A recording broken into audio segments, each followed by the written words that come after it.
Well, good morning, good morning, good morning, good morning, good morning, and good morning, everybody. Good morning, everybody. Welcome to another episode of The Morning Glow. Welcome to another episode of The Morning Glow. Got a great broadcast lineup for you this morning, as I hope and I pray that we always do.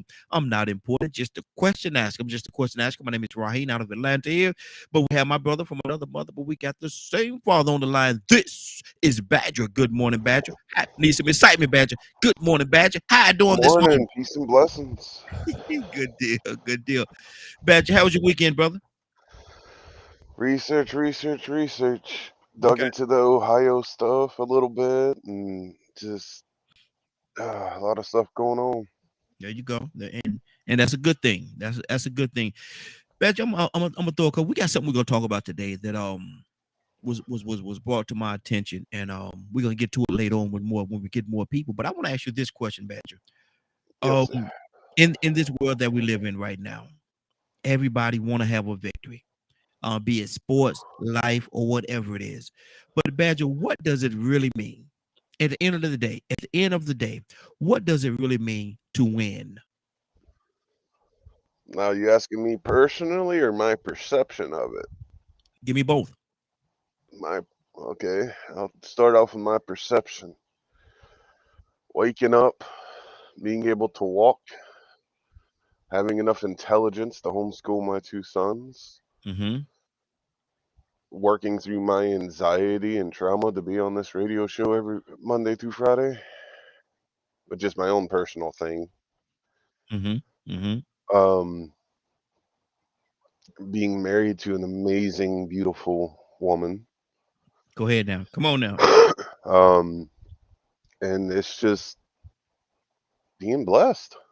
Mm-hmm. Life's hard, but It is. this is what I have. Mm-hmm. There ain't no reason to be negative with all that going on. Mm-hmm. And you say life is hard. Let's stay right there for a minute. Life is hard, and it is. And a lot of times, do we overcomplicate it by some of the things that we do ourselves? Yeah, I'm guilty of that too. I think most of us are guilty of that. Absolutely, absolutely. Sometimes we can say things that hurt other people, and or we're having to process or overcome things in our own mind. Mm-hmm. There's people out there that like to make things hard for us. Mm-hmm. Mm-hmm. However, you just do your best to walk forward.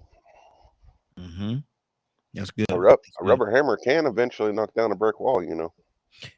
And how do you say a single drop of water will make its way through a steel pipe if you let it hit it consistently enough. Hmm. One single drop of water, people will just say, Might take a "How in the world long is that?" time, but it get there. Consistency, consistency, and that's one of the things that a lot of us don't have consistency. We give up too. Sometimes we give up too quickly and too easily. Do Would you people agree know with what that? that is, though? You say they do or they don't. I said, I'm asking you, hmm do you feel that people know what that is No, anymore? no, not at all. So Not at where did that? How did that happen? all. Lazy. Is it lazy or busy? I think people are and people hate when I say this, Badger, and you about to take me down a deep hole here. But I'm gonna tell you Of something. course. I think to a certain degree, a lot of time people are just lazy and they procrastinate all the time and don't get anything done that needs to be done because of the fact that they're lazy. You know, that's a hard one for me to get on Mm-hmm. Mm-hmm. because Have you ever, sometimes I don't think I think they work so hard at avoiding. I could even go with that, but do a flip on it because of the fact they avoid because of the fact that they don't want to have to do it. Well, I mean, if you have a painful memory, are you one of those that dig into it and work through it and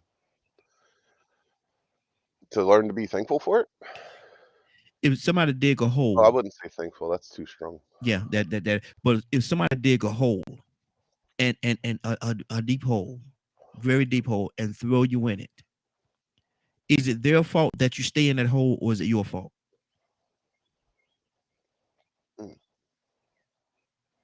mine. Yeah. So who's responsible for your personal success? It is the individual. Yeah. And so that's why I can't get with that second part. When you say that, I understand people go through a lot of traumatic things all the time. But if I dig a hole, if I dig a very deep hole and I take Badger and I threw a Badger into that hole, the weather's bad, rain and snow and all kind of stuff coming, you're still in that hole. Badger, I can't blame myself for that. There'll come a point in the time where I have to stop blaming myself for that. And I have to look at you, man. Why haven't you gotten out of that hole, brother? You don't want to stay in the hole. I put you there, but you stayed there. So at what point does the responsibility shift? Hmm. That no, I don't know how to answer that one because that's something that I've been trying to figure out for years. Mm-hmm. Mm-hmm. I've told you about the amount of people I've come across, and they're like, "Yeah, I don't have an issue. I just ain't got time to work on it." Mm-hmm. And I'm sitting there going, "But They they elected this thing. what?" And, and the reason why I do stuff like that, I like to draw visuals for people, so you can actually see what it is I'm trying to say to you. So sometimes the visuals are much better. And that hole, digging a deep hole, and if they decide to stay in that hole, Badger, there has to come a point in the time where they have to take personal responsibility for being in that hole. Yeah. And that's the part. That's another thing that like bothers me is I talk about mental health a lot, Mm-hmm. and sometimes people need help, Absolutely. and access to help is not easy depending on where you're at. But do you stop asking? No, you definitely don't stop asking. It's just one of those things of it. I think that's where things start getting complicated. Mm-hmm. So let's say like you're needing professional help, right? Mm-hmm. And you're in a situation where you can't really afford it, Mm-hmm. and you're applying for whatever the state has that could be considered like Medicaid or insurance or whatever to help cover these costs, Mm-hmm. and you're denied. Mm-hmm. But it's hard for you to maintain a job because your mental need is interesting. Mm-hmm. And then they're sitting there struggling, and then people attack them by going, "You're lazy. You're not doing this. You're not doing that." At that point, is that lazy, or is that just someone that's in need? And if they got proper help, they'd be more successful. What is proper help? Because one of the things that I could if you needed I'm just to say $10 and I bought you three. I got to sneeze. Oh Lord, Jay, I got to sneeze. Excuse me. And I bought you three. Is that proper help? It's a help in the right direction. That's a mindset. So what is proper help? What do you categorize as proper help? So I've been fighting for to for to help with some families concerning certain types of therapy for my son. Mm-hmm. And this state is very weird when it comes to certain disorders. Um, we're doing everything that we can do. We know if we could get some of the kids into a very specific kind of therapy, it would be a lot more beneficial. Mm-hmm. And to me, that's where some of the lines over start to overlap, Mm-hmm. because let's say you're dealing with trauma and you have a count and you're talking with a counselor, right? and you start getting to a territory of where that counselor says, I've done all that I could. You're going to need someone that specializes in this field. Mm-hmm. At that point, if that's something that you can't afford, then what? Question: do you stay in the hole, or you try to climb your way out of the hole? Once again, that depends on the situation. No, I no, would say because most. do you let me ask you this question: do you feel you would be more successful if you got out of that hole than if you stayed in that hole?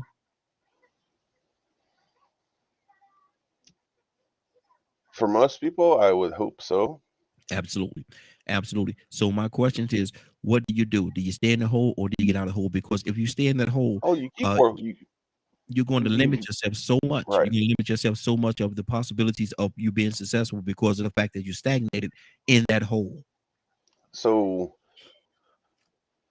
to me, that's where individuality comes in, Mm-hmm. and a person can work on themselves as much as possible, right? Mm-hmm. But there are those situations where having someone being able to work with someone that has a specialty working in a particular field Mm-hmm. could give so much more help. Mm-hmm. Because it's one thing to walk through life having to wear a mask because you're just doing the best you can in that moment. But if you had help in, it's like the severity of trauma. There are just like counselors you could just talk to and things like that. And then there are those that literally have spent all of their schooling and all of their time of learning what trauma is and knowing so many different techniques to help a Mm-hmm. person through it. Yeah. Yeah. So that is their field, is to work with trauma patients. Mm-hmm. I understand what you're saying, and I'm not saying that you're wrong. I'm not saying that you're wrong at all. But what I am saying is, there have to come a point in the time. I say it all the time, man. God will provide for the bird in the tree, but He's not going to drop it in the nest. That bird got to get out of that tree and go out there and get it, and make sure, because everything that is needed is out there. You just got to turn over the right stone. Oh yeah, and There's, yeah. Go ahead. that I mean, just being transparent. You know, being where we are, I've practically exhausted phone calls Mm-hmm. and talking with people because there are some things that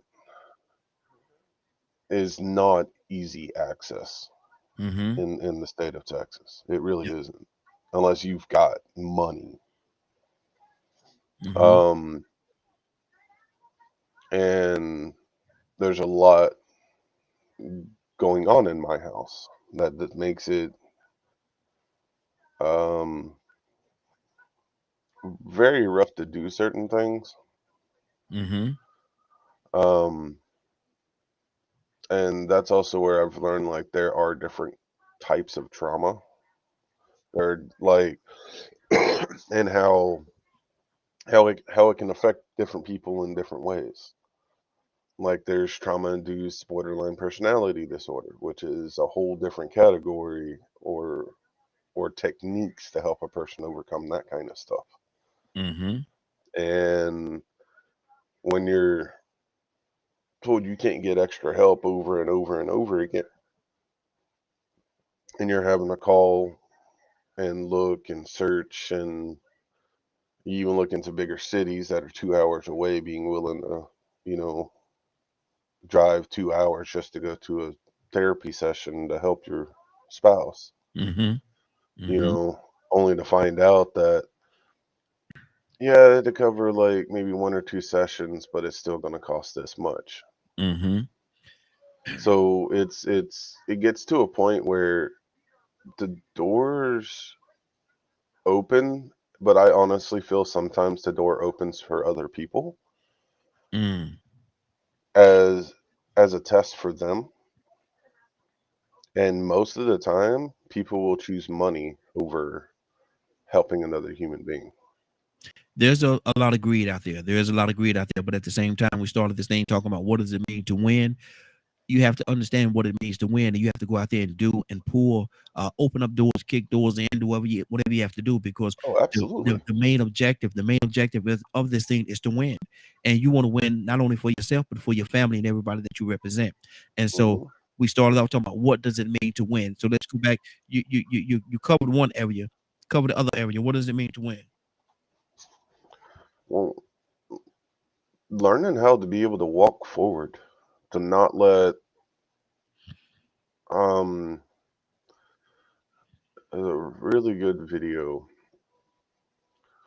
that I shared with somebody, and essentially it's we experience a lot of things in life that can hinder us or cause us to be very angry human beings and have resentment and all kinds of just negative thoughts, right? Mm-hmm. I to me, we win by not letting that control us and we walk forward. We don't have to have $1 million. We Mm-hmm. don't like need a lot of that kind of stuff. We we as a human being, at least in my opinion, need community, Mm-hmm. love, light, um, strength of self, strength in knowing that there's a source out there that has our back in our most desperate times. And I honestly feel that that's something that's just not taught. Why not? I don't know if they're just people, they're fearful of people finding out or realizing that that can happen, that that's a thing. I think they'd rather see us mad and angry and upset and distracted from what really matters. So basically, I'm hearing you say that they have a lot of us in a hole. Yeah, I honestly feel that. Yeah, in my opinion, yes, that's what they work hard to do. Just try to make us be in this hole and realize there's no option other than through them. Mm. Who is the them that we're talking about? Well, the people making the laws, the Powers people that that be. are in, yeah, the powers that be. Mm. Why? And go Why are ahead. they in control? Because some people elected them there and placed them there. Because they believe what they see on the news. They Mm. believe the words that are coming out of their mouth. They Hmm. believe that they're actually for the people. So manipulation. Oh, absolutely. Have we I seen it? mean, Have we seen it if before? I don't know anyone that hasn't. Hmm. To me, When do we stop falling for the banana in the tailpipe? man, if you figure it out, let me know. Hmm. I don't know anymore.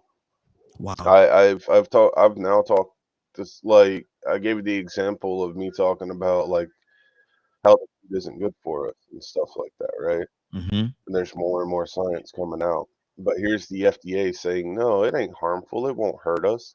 Hmm. And the head person of the FDA is one of the worst companies out there, Mm. or was the head of the Monsanto Corporation. Mm. Wow. Wow. Why is an entire country banning a corporation from using their plants or pesticides?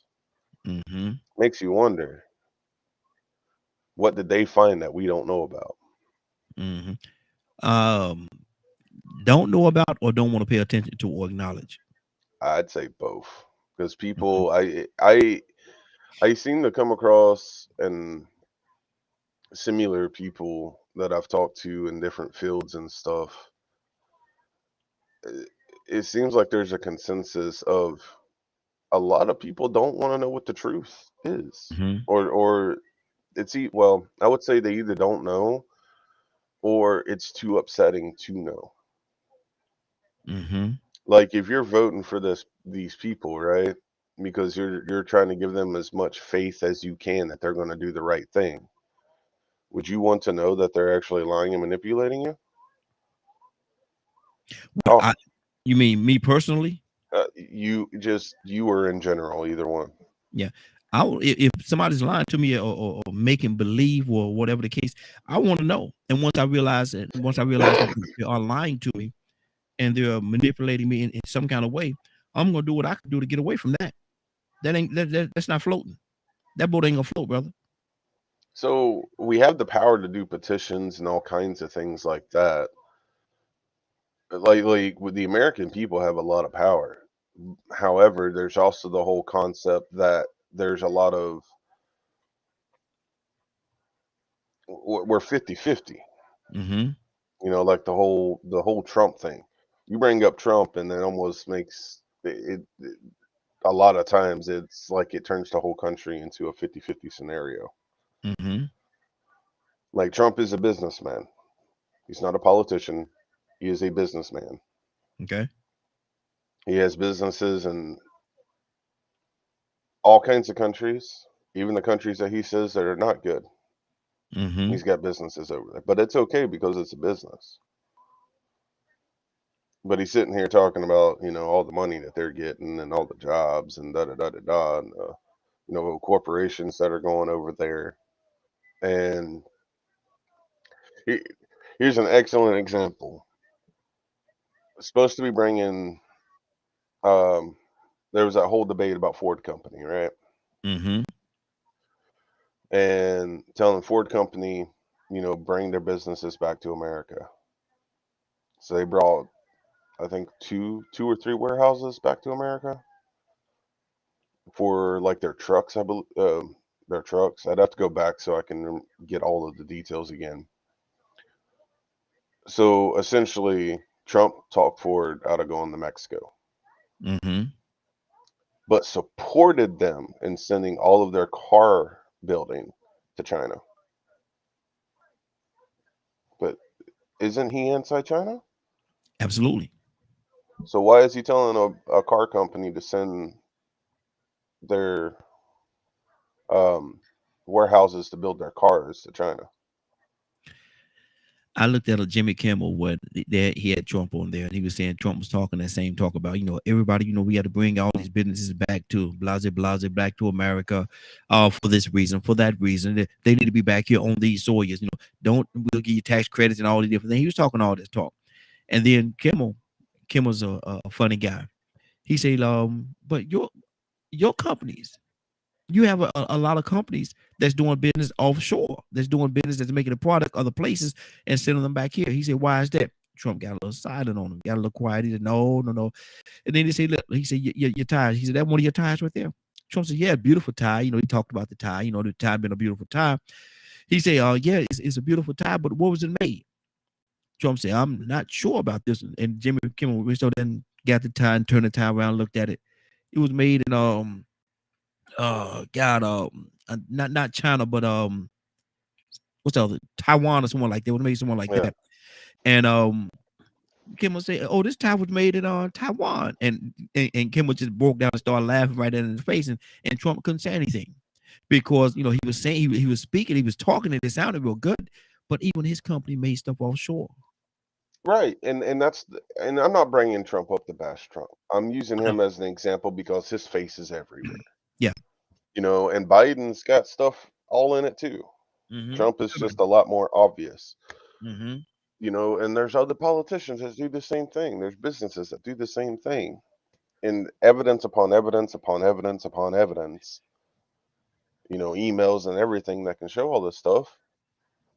But the public don't pay attention to that. They pay attention to the words that are being spoken, but not the actions. Mm-hmm. You point out the actions of what really is going on, and all of a sudden, you're a bigot, you're anti-American, you're do da da da da da, and all this negative stuff. And I'm sitting here going, the facts are the facts, though. Why? Mm-hmm. What? So to answer your question is really hard for me because I'm a researcher. I talk to researchers with degrees. I talk to people that are in these particular fields and send emails and different things like that. And I don't know anymore. Mm-hmm. So, is it safe to say, from your standpoint, from your vantage point, what it means to win is uh, somewhat unclear? Somewhat unclear. I would hope it would be to be the best human being, happy to be the best human being you can be, Mm-hmm. and providing and helping others is winning to me. That is my definition of winning. I Mm-hmm. just don't feel that's everyone's definition, if that How makes does any sense. how does an individual continue to be a good individual in a totally corrupt environment? Same way me, Cassandra, Leonard, Kurt, Willow, Donald Toussaint, same way we do. Mm-hmm. We walk forward. Is it difficult? I think sometimes it is, at least for me. Mm-hmm. Sometimes I get overwhelmed or upset, and I probably want to cuss a whole lot, or cuss Mm-hmm. people out. Mm-hmm. But sometimes all you can do is plant the seed and go, all right, they're in your hands. I don't know what else you want me to do. Mm-hmm. And that's just one of those things. The amount of the it's wild how much if or man, I'll say it like this. There are very intelligent human beings in our country, right? Mm-hmm. Mm-hmm. How many of them do you know about outside of Bill Gates? Wow. If that I know a lot, brother. I talk to a lot of people all the time, and I talk to on here. I talk to a lot of very intelligent No, people. I'm talking about on social media that get the what's the word I'm looking for? The limelight. I think that's the word. Mm. That gets that limelight, that gets those times on CNN news and all that kind of stuff. I don't truth of the matter, I don't think a lot of people that I know and that's in my circle, that's a concern of theirs. I understand what you're saying, but I don't think that's a concern. As long as we do the work, if we do the work and get the work done, it doesn't matter whether we get any credit for it or not across the board, as long as the work is done. No, well, you asked me a question, right? Yeah, yeah. About winning. Mm-hmm. So those of us that do what we do, you're right. We don't really want all that stuff. Yeah, But what yeah. does get broadcasted on there? Mm-hmm. A little bit or Your a lot of your every other. I understand what you're saying. A lot or a little bit of everything else, and it has nothing to it's do with either the concept right. of that. But my thing, It's and either we got a couple of people poli- that just came in, Badge. I want to be respectful of them as well. But my real thing is quick. this. My thing is this right here. I don't. It doesn't to me. And I can only speak for me, and I can speak very clearly for me. It doesn't matter whether people know or acknowledge me at all. It doesn't matter to me. Long as the work is done, long as the work is done and the results are there. Real quick. Yeah. Politics, sports, and the evil things that are happening to people on the streets Mm-hmm. are the main things in the news, right? Mm-hmm. What would happen if people like Willa and Cassandra and Kurt was the predominant ones on the news There may be instead of all this other nonsense? there may be a difference there, but again, I say if somebody That's dig a all I deep, was saying. yeah, if somebody did, and it goes back to my initial question, if somebody dig a deep hole and throw you in a very deep hole and throw you in, and they leave and come back a week, month, or year later, you still in that hole, brother. It's not their fault that they threw you in the hole. It's your fault for staying in that hole. Let me go to Brother Pete. Good morning. So we got a couple of people that's on with us this morning. Brother Pete, good morning, sir. How you doing this morning? Doing good. The ISBs this morning, sir. How you all? Hey, How we doing down here? Yeah, in the dirt. come on. No, we're doing well. How's the DKM family, Facebook panelists, and all PM Morning Glow. Amazing. Monday morning, ready to go. Come on now. Absolutely amazing. And like you said, ready to go. Pete, I got a question for you. And I'm asking this question. And I see Ryan's trying to get in, but I think you're having some issues with his system there. But Pete, what does it mean in this world? Everybody wants that victory. Everybody wanna walk down the victory alley. But what does it really mean? What does it mean in this day and time to win? That depends on what the interpreted narrative, right? Mm-hmm. Because you may be chasing your own behind like a dog chasing his tail and going nowhere. Come on. If you're not careful. But now the reality, what society or the outside world, what it posts up is to be a star, to be famous or infamous, to be wealthy, beyond rich, and to be able to have the best and the most and always smiling and everything, just caviar and ice cream in your life, right? Which is an illusion and a lie. Now, you have the sun comes up and sets in the universe, and then within a 24-hour period, a lesser light rotates and does its cycle. So that's telling you that the day and the light and the dark gonna touch on everybody that's around here. It's a metaphor in the sky, but it's a reality at the same time. Real winning is getting up in the morning with the activity of your mind and limbs, okay? Yeah, come on. Being able to stand on your own 2 feet and have your health. And hopefully you have some people, some other living souls around you that love you and you love them. And they let you know the way they act, interact, conduct themselves, treat you, take care of you, that they truly love you. It's not a conditional love, but it's a true, sincere love. You have that, you done already won. Yeah.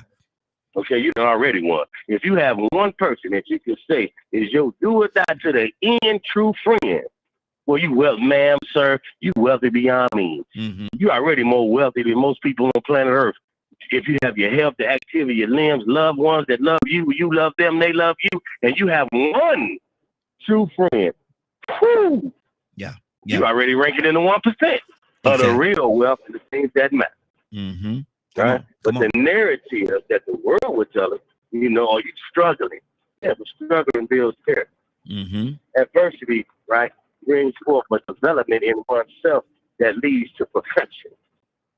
So that's a good thing to have some adversity. The issue is, are you going to overcome the obstacle? The adversity. Does it overcome you? Exactly. Thereby lies your winning.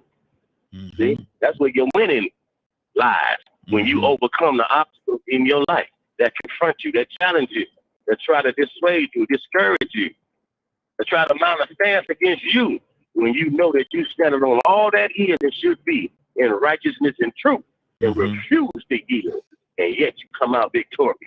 Burn all the fray off, shining like refined gold. You done won. You wealthy, you rich, you are victorious in this life. And don't let nobody and nothing else tell you nothing else. I'm your brother, and I'm telling you the standard of the truth when it comes to winning. And what really matters is the standard of winning in its form of living. And it has nothing to do with being wealthy or money or material. It's not monetary. It's not material in the sense of paper and coinage, right? Shiny trinkets and things. Those things hold value. And they can create purpose. Create ability to, not purpose, but ability to. You got a bunch of shiny little things. If somebody likes them shiny things, they may give you something else of intrinsic, equal, or greater value that you can use to further your mission in your life. Granted, but that's not who you are. That has nothing to do with your morals, your principles, your character, your fortitude, your faith, see? Your trust. Those that can trust in you and those that you trust in, those trinkets don't have nothing to do with that. It can complement it, but it doesn't make none of that. That's an individual development within oneself that takes place on the inside, in the inner chambers of our development, and what we call our heart, our mind, our soul, our spirit, where we are developed into being the two beings that we actually are. Now, what we see when we look at each other, and what we don't see that is there, that is the real us, right? Money ain't gonna develop none of that. Come on. Wealth will develop none of that. That's Mm-hmm. a personal development that has to take place. And thereby lies your wealth. Brother, if I got faith in you, right, he ain't coming. I need help. I know he on the way. Mm-hmm. You know how wealthy I am to have you as a friend, knowing that you're coming Absolutely. when I'm in need. Absolutely.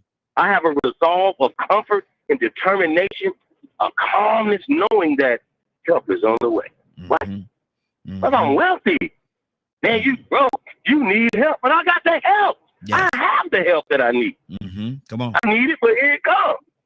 Mm-hmm. How about that wealthy man? They got to have a security team to follow him to the bathroom. Because if he slip up, somebody can snatch him up, kidnap him, and try to hold him for ransom. Take his daughter, take his dog. Come on, man, you better not hit nobody, man, with a fingernail that's suing you for $100 million because you happy. Exactly. How you like that life? You like it? You like it? You love it? You enjoying it? No, you're not. Can't do nothing. You got to walk around with a security bracelet on because you don't know somebody going to snatch you up when or where. Mm-hmm. You don't know if the ones you paying the security going to snatch you up. Look here. A prisoner, you become a prisoner. You become a prisoner to the wealth. You become a prisoner to Come on, man. Yeah, absolutely, absolutely. Yeah. Ryan, good morning, sir. How you doing this morning?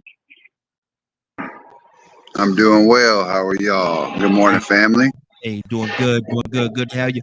We're asking the question: What does it mean in all that's going on in this world today? What does it really mean? What does it really mean to win? Just surviving the day.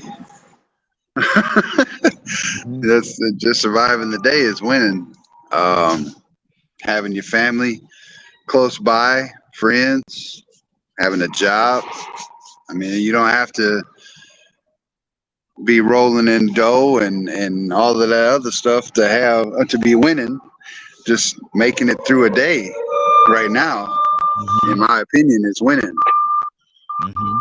Wow. I asked you a question earlier. I'm gonna ask you the question. I'm gonna take it back to Brother Pete as well. If somebody dig a deep hole, a very deep hole, and they throw you in that hole, and they come back a week later, 2 weeks later, a month later, and you're still in that hole, is it their fault for throwing you in that hole, or is it your fault for staying in that hole? One more time.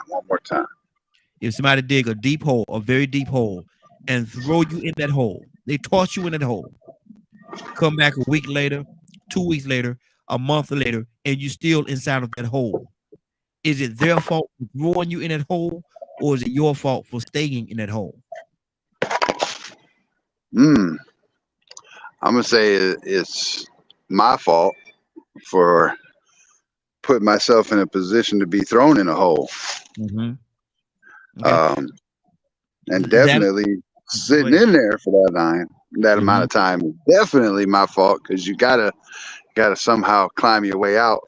But I guess the scenario just depends. Do you have communication?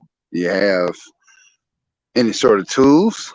It's somebody you can call on to help you get out of there. You have life situations, and with life situations, you have to get out of that hole. I would think you would have to get out of that hole. How do you do it? I'll be there in just a second. I'm sorry. Yeah, it's a tough scenario. I'm gonna have to think on that a little bit. Okay. I'm dealing with some stuff right now, actually, that's gonna put me in a hole here at work. Oh, okay.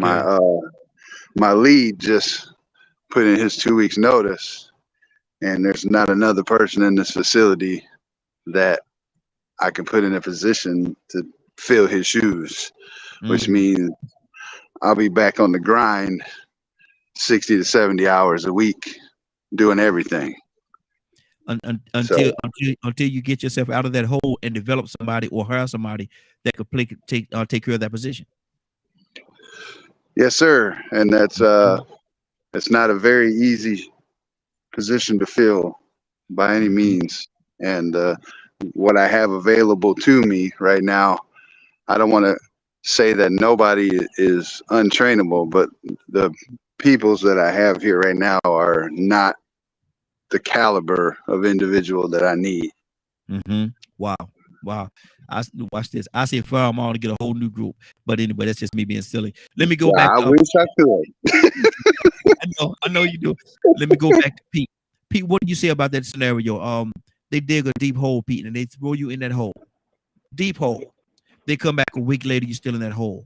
2 weeks later, a month later, and you're still in that hole.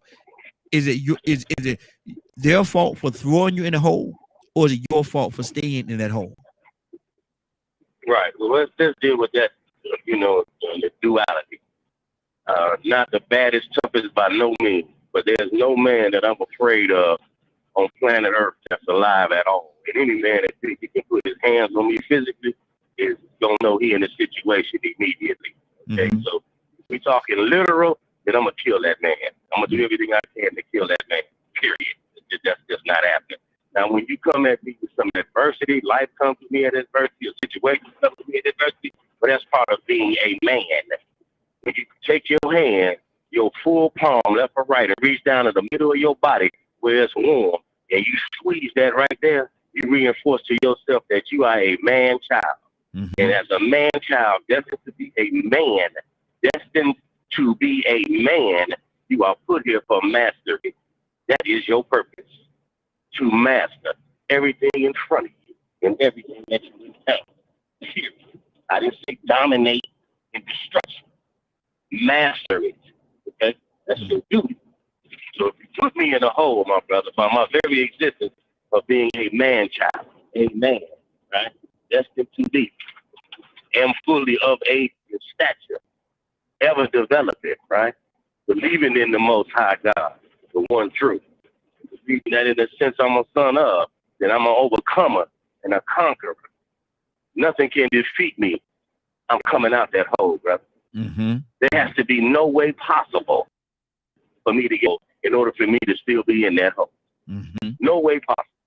But let's be clear, if you're going to try to put your hands on me and throw me in the hole, no, son. One of us ain't going to make it because you going in that hole. If I have any say, we both might end up in there, and I'm going to stand on top of you and climb out. Yes, sir. But see, my thing is this right here. If a person is in that hole, for whatever reason you end up in that hole, whose fault is it that you stay in that hole that week, that month, or however long it is? Whose fault is it? If you are thrown in the hole and you lie, boom, on the bottom of the dugout hole, and time passes and you still there, and there's an ability, a possibility of you coming out of that hole and you still there, that's your fault. That's your fault. Yeah. That's your fault. There was a movie, The 300s. I don't know if we all seen The 300s, but they sent the message. When the message came to give a word, he was standing by a abyss hole that they had dug out in the area. And the man kicked him and he went flying down the hole. He said, basically, you come to bring the message, and the message is a foul message, so then I'm going to give you the response adequate to your message. And kicked him down this hole. Now, if the messenger was smart, he'd have moved away from the hole in the first place. I wasn't coming to tell you, Raheem, my leader has sent me to tell you, you have 24 hours to surrender, and we coming to take your land, and we going to kill all your men, children, and rape all your women, and take all your goods. And I'm going to be standing right there by the cage of lions that you can put me in that's going to devour me instantly? No. So come on now. Yeah. But if you're still in the hole and you have the ability to come out of the hole, and time passes and the ability, the possibility for you to come out exists, and you have not taken advantage of that, that's your fault. And Rico said on Facebook, he said, you know how many people have been buried alive and couldn't get out? Oh, yeah. Yes, sir. But they was put in a situation, Rico, where they didn't have there was no possibility. There was no possibility that for them to come out. I mean, if they tie your hands and tie your neck and put you over an open flame and then cut your body up and your blood is leaking out, bro, it's not looking good. But you only got a certain amount of time and a certain amount of blood. And once it hits that critical level, it's going to turn into the negative. Plus the fire, plus the noose around your neck, plus the hand tied behind your back, I mean, you don't stand a chance. It's gonna be a miracle now. Now we looking for divine intervention or something. So they done set the stage to usher in your ultimate demise with no hope. We say if there is a possibility, but absolutely. Good deal. 508-924-3521. 508-924-3521. Give us a call. Let us know what you think about this situation. Whose fault is it? Is it your fault for staying in the hole? Is it their fault for putting you in that hole? Who has the ultimate responsibility? And our initial question is, what does it mean to win in this day and time? What does it really mean to win? Are we all winning? Are we all losing? Do we even know the difference? Badger, talk to me, brother. Come on, talking Badger. about the whole scenario or the win? Either one. Either one. Actually, talking about both. Both. Gotcha. It's we have the capability of climbing out, and a lot of times from being in those scenarios,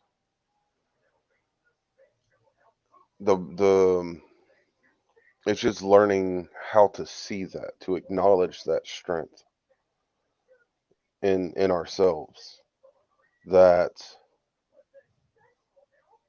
with great spirit behind us and those that love us behind us, we are strong enough to overcome anything. Some things will take more time than others to overcome, but the mindset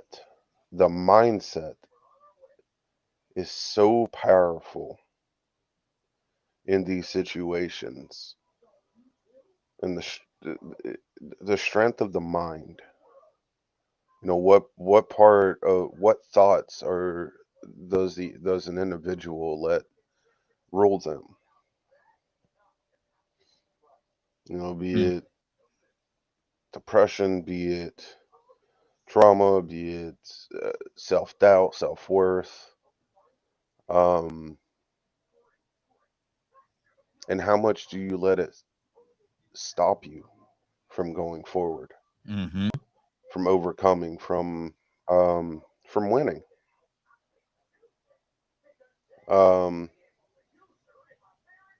So to me, it's learning how to alter the mindset of what society has tried to get us to do, to become more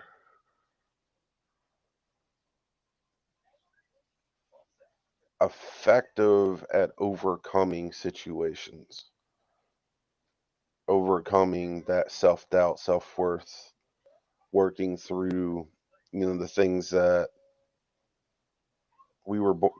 at times we were born with, or folks put us through. And that can be hard for some people, because there are people that were taught how to do that from childhood, and then there are those that learn it as they grow up and go through life, and there are those that really didn't have the opportunities to learn some of the things that other people have. So to me, what really dictates the mind, if we are winning or losing, is the mindset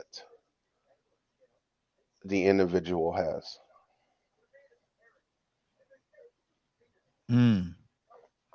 Wow. Yeah. Okay. And it does go into mindset, but at the same time, I also have to understand or ask the question: do we know what it actually even means to win? Do we even know what it means? Leonard, good morning, sir. How are you doing this morning? Good morning, Raheem and the Morning Glow family. Good to have you, brother. Good to have you. Asking a question in this day and time, Leonard. In this day and time, what does it really mean? What does it really mean to win? Yeah, all it is accomplishment. I'm for anybody winning. Anybody winning. So if you set out to do something, and especially if it's a contest and you succeed, you win. Mm-hmm. So, you know, people can think of things how they would like, but I'm pretty sure most people would like to win. Mm-hmm. What about competition is one thing, but what about this quote unquote this game called life? And to win, what does it mean to win in this game called life? I don't think life is much of a game, but I understand, you know, the reference. Mm-hmm. However, if you choose to look at life as a game, it's probably more interesting. Mm-hmm. You know, you set out to different people set out to do various things with their lives. Like I always make the comment, shout out to some of my friends that I grew up with, the things that they wanted to become, they became. Yes. And that's success. Mm-hmm. So, you know, people play games to win, like football, basketball, you know, contests between people, and they're successful. Mm-hmm. And, you know, people love competition. It enhances the game. Mm-hmm. So it's not the same for everyone. But I think the closest that we can come to a meaning of winning is succeeding in whatever it is you've pursued. Mm-hmm. Mm-hmm. That's good. That's good. I asked another question, Leonard, and I said if a person dig a deep hole, a very deep hole, and throw you in that hole, throw you into that hole, they come back a couple of days later, a week later, a month later, and you're still in that hole. Leonard, whose fault is it? Is it their fault for throwing you in that hole, or is it your fault for remaining there? Well, first of all, you were victimized. Mm-hmm. That's one thing to make certain of. It is never your fault when you have been victimized that way. Mm-hmm. You should do everything you can to get out of that hole. Absolutely. The person that put you in that hole die and go to hell. Lord Jesus. Okay. Okay. But so what I did hear you say is you've been victimized. I can go with that. But at the same time, it is your responsibility, because if they throw you in that hole and come back a week later, 2 weeks later, a month later, and you're still standing in that same hole, Leonard, to me, I hate the fact that they did that to you, but I now have to shift the blame towards you for remaining in that hole. Well, you can't. It ain't always easy to get out that hole. People have died in that hole. Absolutely, absolutely. But who fault is it that they died in that hole? It's not a matter of responsibility. Mm. You're trying to save your life. Yeah. It's a matter of survival. And to that point, they must get out that hole, correct? If they can do everything they can to try. Mm-hmm. You ain't sitting there waiting for them to come, the person to come back, are you? You better not. Okay, so one, you do whatever you can, Mm-hmm. but do understand sometimes people die in the hole because they can't get out. Wow. Well, and that I could go with that. That could be very true. But I'm gonna tell you something. I can only speak for me. It won't be because of a lack of trying. Well, it might not be, but I tell you, there's some holes I can put you in right here, you'll never get out of. Don't care how much you try. Okay, it may be true, but at the same time, I might die trying to get out that hole. I promise you that. Right. Yeah. I would die trying to get out, attempting to get out, and everything that's in me, attempting to get out of that hole. That may be the demise of me, but at the same time, I'm not gonna just willingly just stay there and roll over and just lay down and say I'm okay. Never. No, you should be trying to get out, but do understand, you know, a lot of people try to twist this type of question as well to make what they want it to be. Yeah, true. There's a big hole that a lot of people don't get out of. It's called a grave. Well, Leonard, you know, I ain't never seen no dead man try to get out of the hole. No way, Leonard. It's still a hole. Okay, I can't. Not yet, anyway. No, I ain't never seen that. Let me go to Cassandra. Cassandra, good morning. How you doing this morning? Good morning. Cassandra, good to have you. We asking a question about in this thing called life.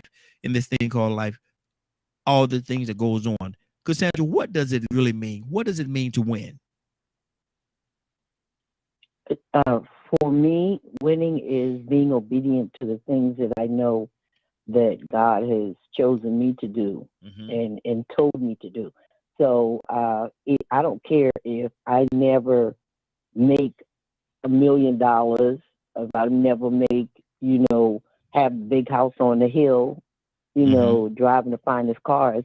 Winning for me is being obedient to the things that God says as a Christian. I'm not talking, I ain't talking about nobody else. Yes. Because that really is winning. So, that's cut and dry for me. It's not about anything material. That's not winning. Having a lot of money is not winning, because them some of the most miserable people I've met. Come on. You better say it. But for me, winning is being obedient to what God has placed me on this earth to do.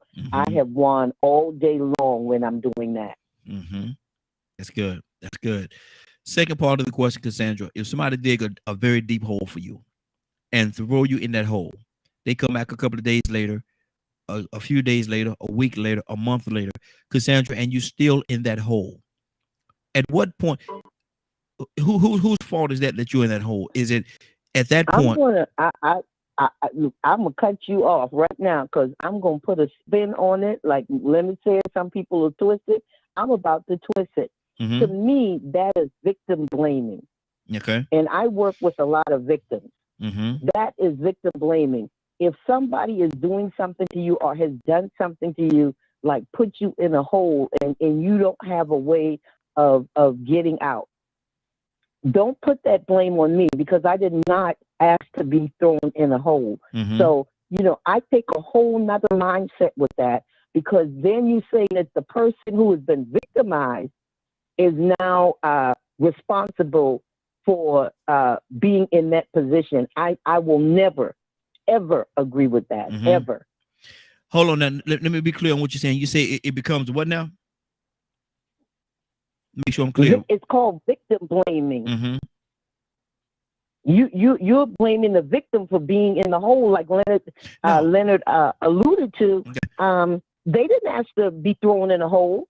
Absolutely. And of course, if anybody can get out, but everybody can't get out of some of these situations, and I'm not going to ever agree with that. Okay. You don't throw me in a damn.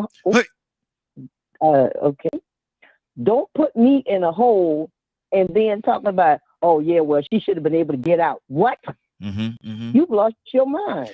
See, my whole thing is this right here, and I understand, and a part of me agree with what you're saying, the victimization and things of that nature. But my thing is, like I said earlier, if you do throw me in a hole, like Linda and I was talking about, you do throw me in that hole, and if I don't do everything I could possibly do to get out of that hole, then I have to have a certain responsibility. I have to own a certain responsibility for not doing everything I could possibly do to get myself out of that hole. For me just to sit there and roll over and just die in that hole, I have to take responsibility for that as well, because I need to get out this hole.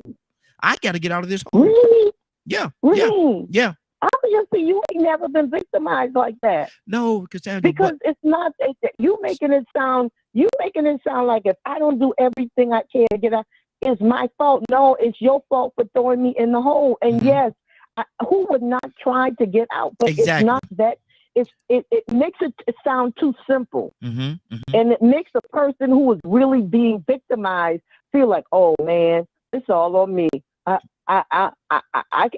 can get out of this if I really want to. And it's not that. I with God as my witness. If anybody on this line has ever worked or listening to us have ever been victimized, they can tell you it is not like that. That's the whole thing. Y'all gotta help me get some clarity on this. Y'all gotta help me on this right here, because my thing is, the way I see it, I understand what you're saying, and I'm certainly not saying that you're wrong, because when a person is victimized to that point, it is a struggle, and I'm not saying that it's easy. But my thing is, I can never have. See, I'm trying to be real careful with my verbalization right here, because this is very sensitive. I can't have that defeated attitude about myself, where I'm not going to try to do everything that I could possibly do to better the situation that I'm in.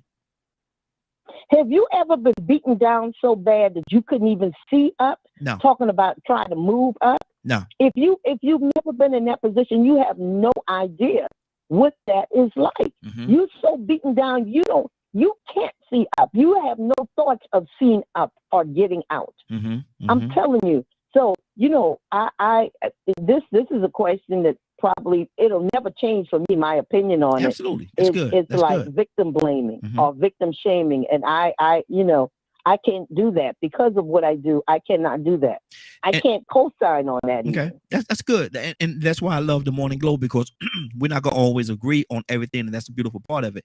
And so we're gonna talk about this. We're definitely gonna talk about that whole situation, because I may need maybe some things that I need to be more clear on, and I'm open to listen.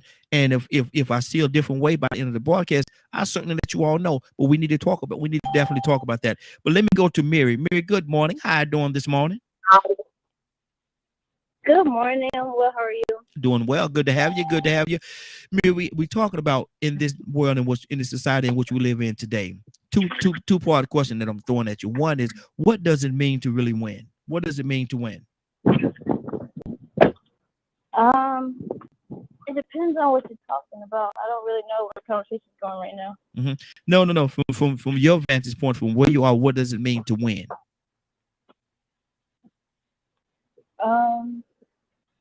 I guess to achieve your whatever goal you're trying to set for yourself.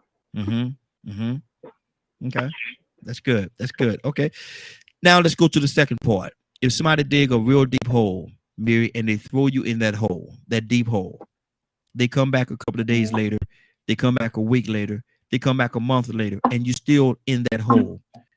At what point does it become their fault for throwing you in that hole, or your fault for remaining in that hole? What do you say to that? I say I need some clarity, because if you mean a physical hole, like I'm just in a hole, ain't much I can do to get out. So I'm not the best climber, so I'm gonna sit in there for a minute. Are you gonna attempt to get out? Go ahead. I'm sorry. No. I was just asking. Are you going to attempt to get out? But go ahead.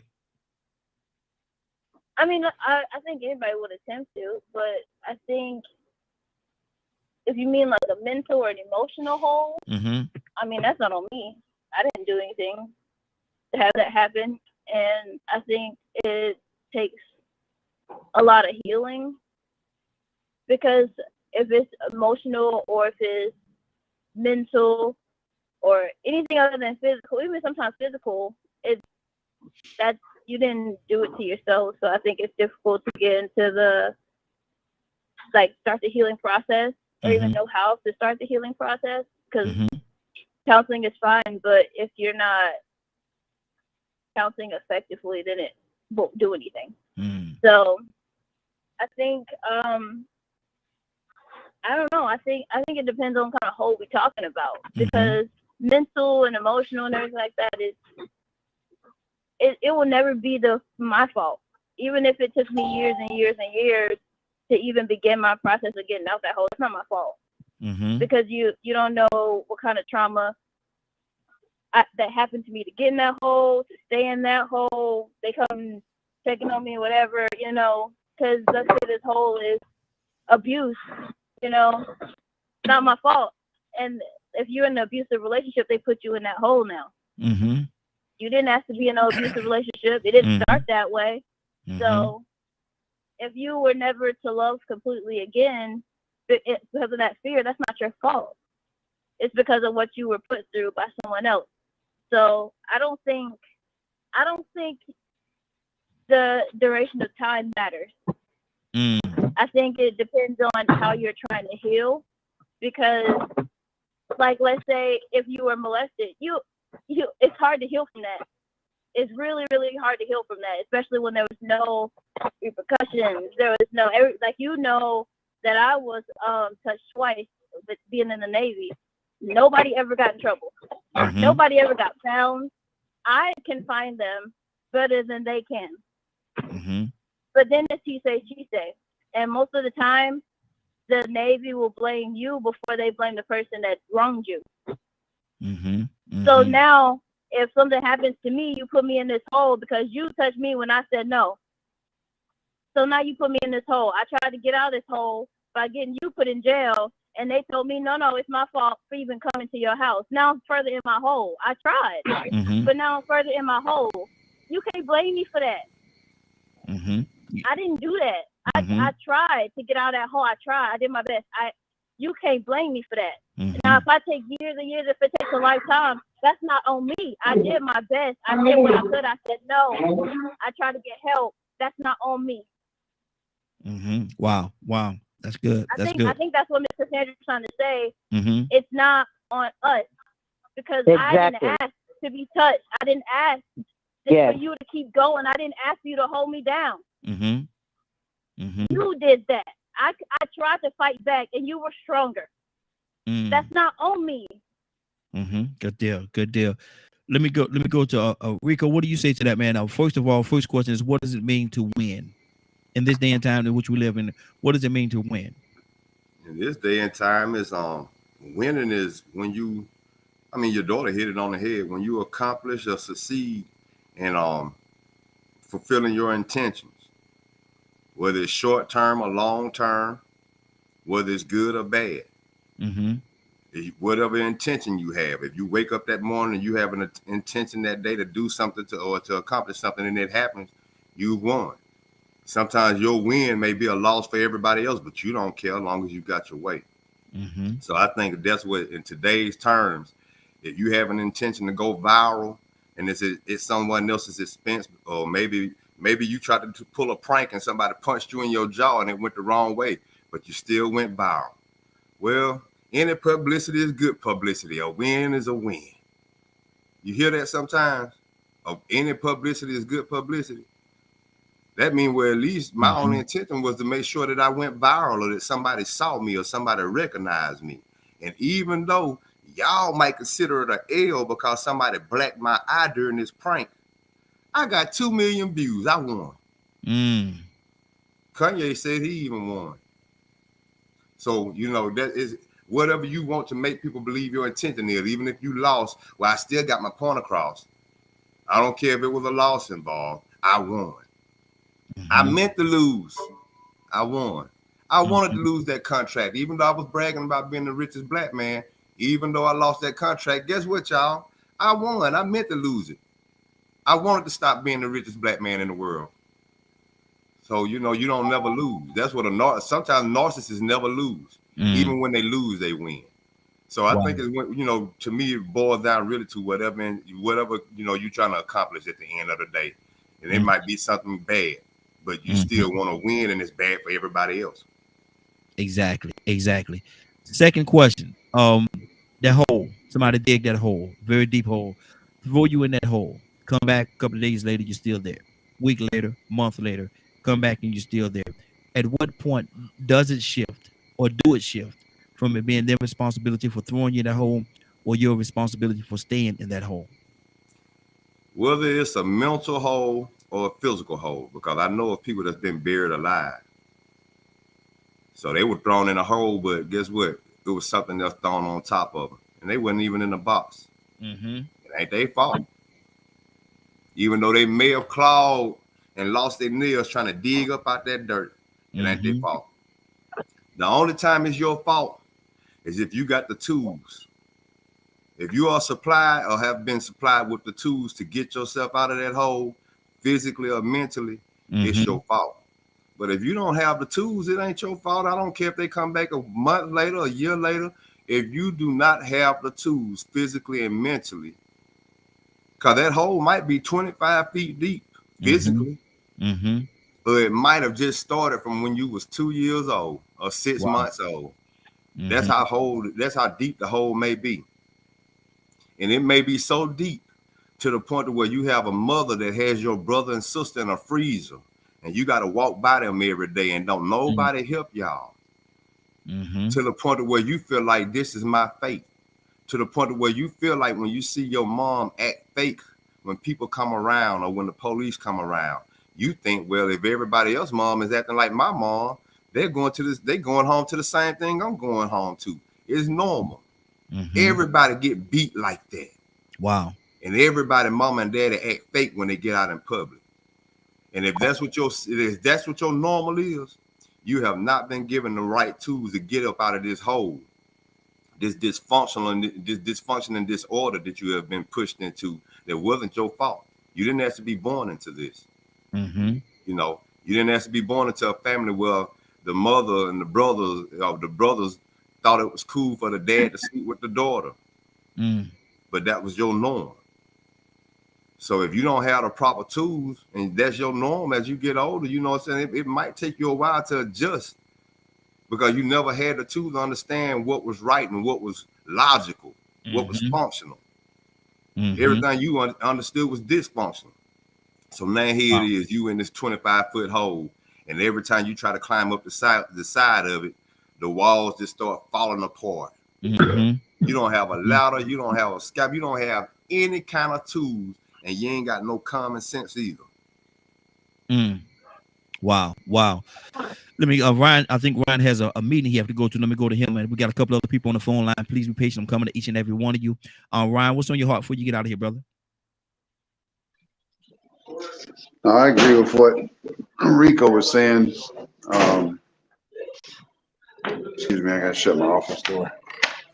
Yeah, I mean, there's lots of things that over time, you have to deal with and try to overcome to catch that win, right? But there's lots of little things that we do every day, trying to keep it on a positive note that give us wins. You know, just being able to wake up in the morning is a win.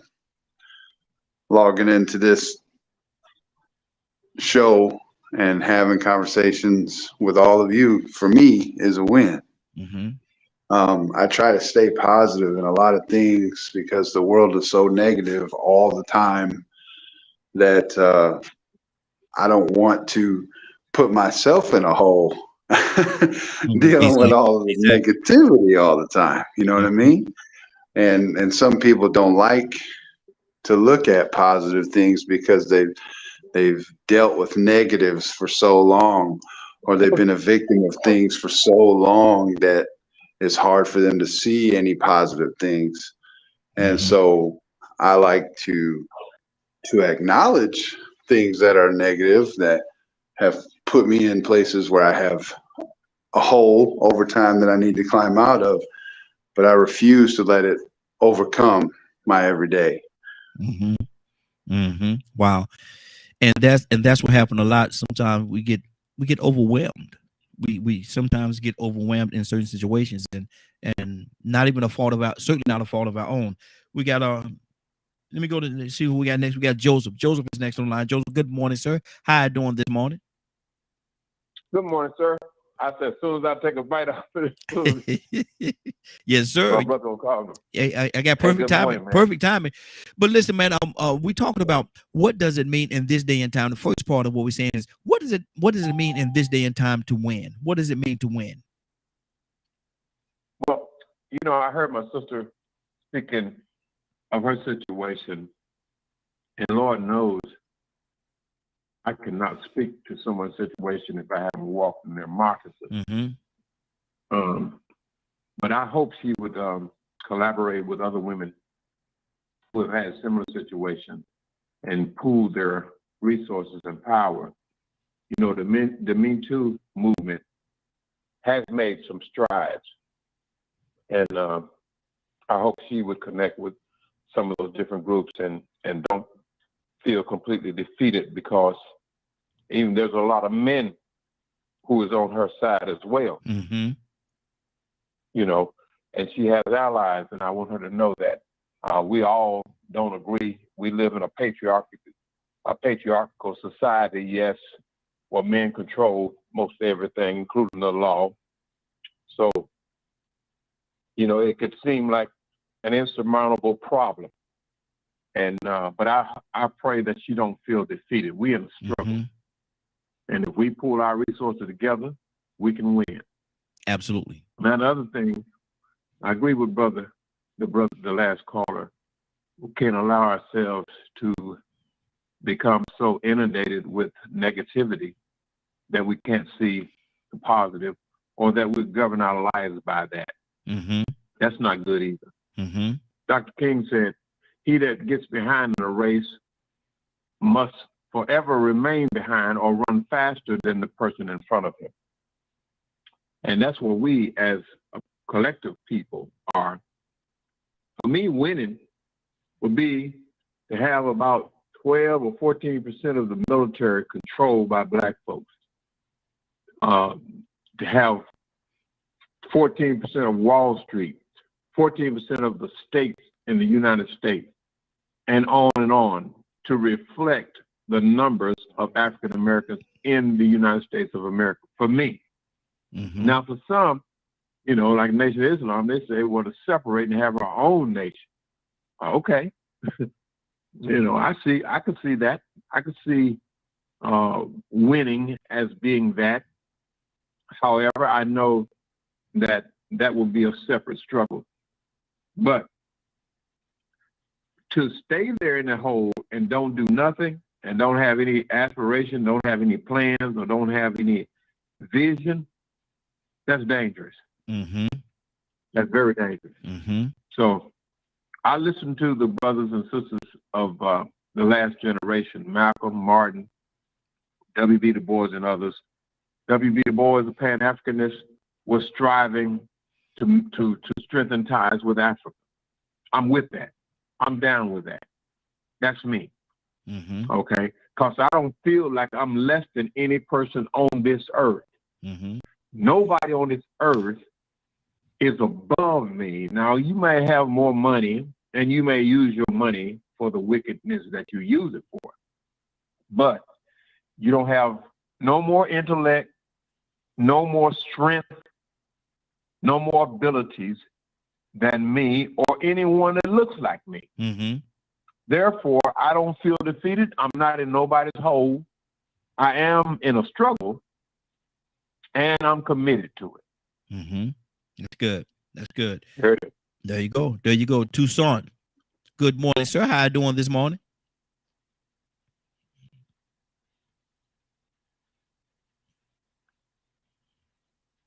Tucson. Don't you say a word. I know. Don't you say a word. You already know what's going on. Yes, sir. Doing well, man. What? Doing well. Good morning. Good to have you. Yeah, good morning to you. In this day and time, what does it really mean? What does it look like to win?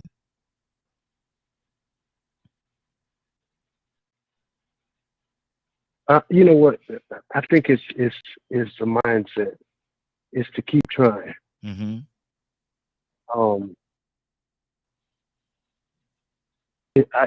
I live in a not yet world. Mm-hmm. Because I hadn't got there yet. Because I keep trying. Every time there's a victory, there's another challenge. Mm-hmm. So you keep trying. You might win one. It's kind of how do they say you might win the battle, but you hadn't won the war. Yes, sir. Because the war keeps going. Mm-hmm.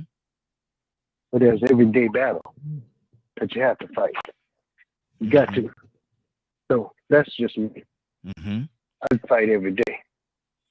I win some, I lose some. Mm-hmm. But just because I'm defeated, I'm not gonna crawl over. You know, when we was kids, we fight every day. Mm-hmm. Every day. Yeah. Every day. Till we became friends. We wouldn't kill each other. Mm-hmm. We fight every day. So just because you done me in today, I might have got a black eye or busted neck.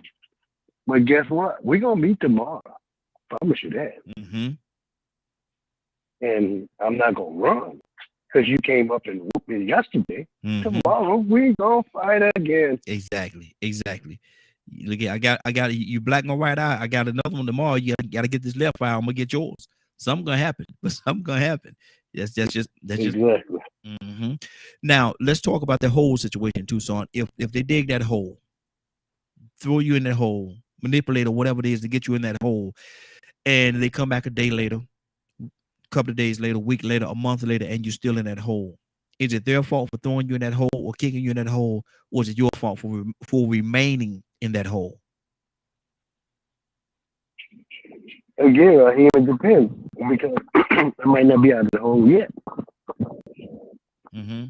I'm gonna do everything that I possibly can to get her because I'm not. First of all, how did you get your hands on me? Mm-hmm.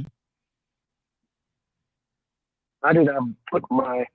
Well, I can't say that because some people wind up in situations that they didn't see coming.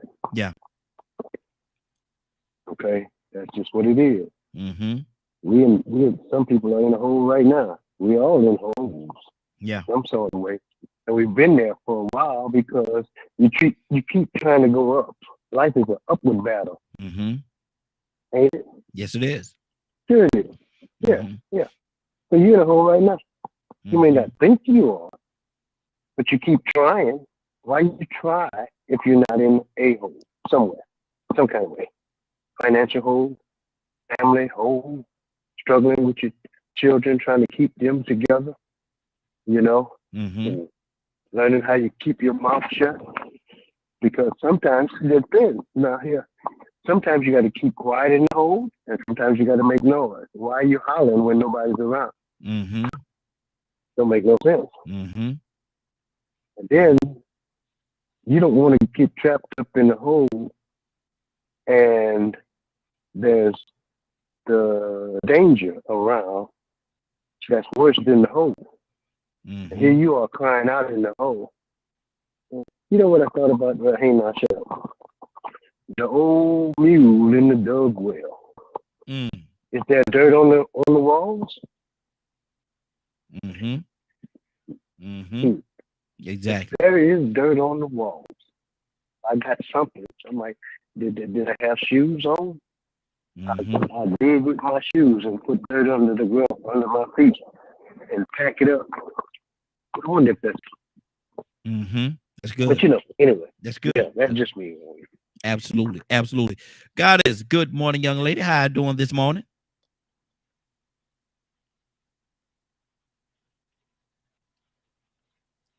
Goddess, you there? Yes, yes, sir. Good morning, Lord family. Good morning. Good morning, sis. How you doing this morning? I'm doing just absolutely fabulous. Good deal. Good deal. In this life that we're living today, what does it mean, Goddess? What does it mean to win?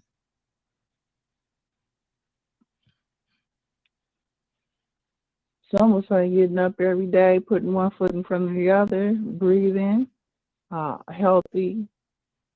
Some would just say the simplest, you know. And sometimes I feel like that God is on my side. I got my a roof over my head, utilities on. Some people would just make it completely just the simplest things. Mm-hmm.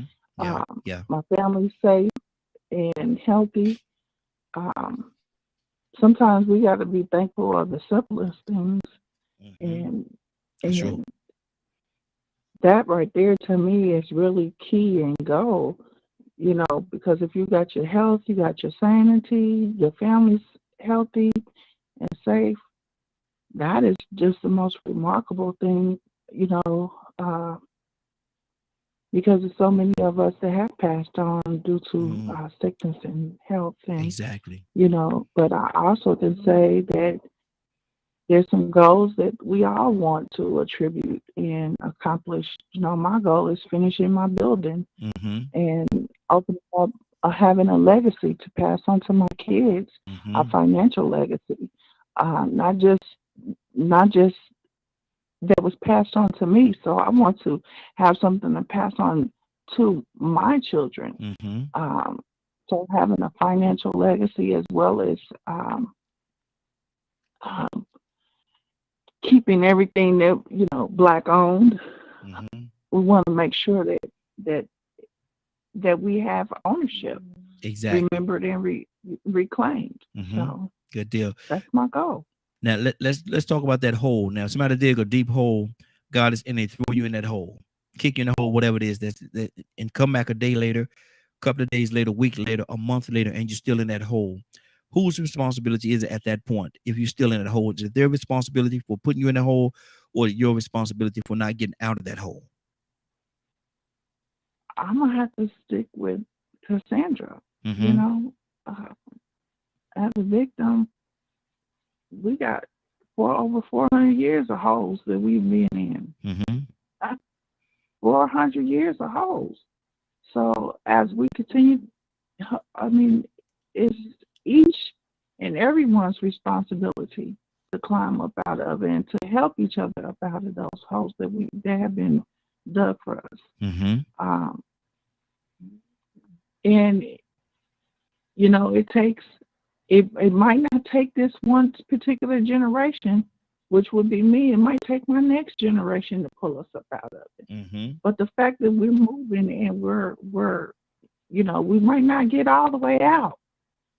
Our community, for one, I can use an example. What I believe Ms. Cassandra was trying to say was our community. I can use a prime example. Our community here in Wyandotte County has been devastated from the police department here, where we had a serial killer for a detective.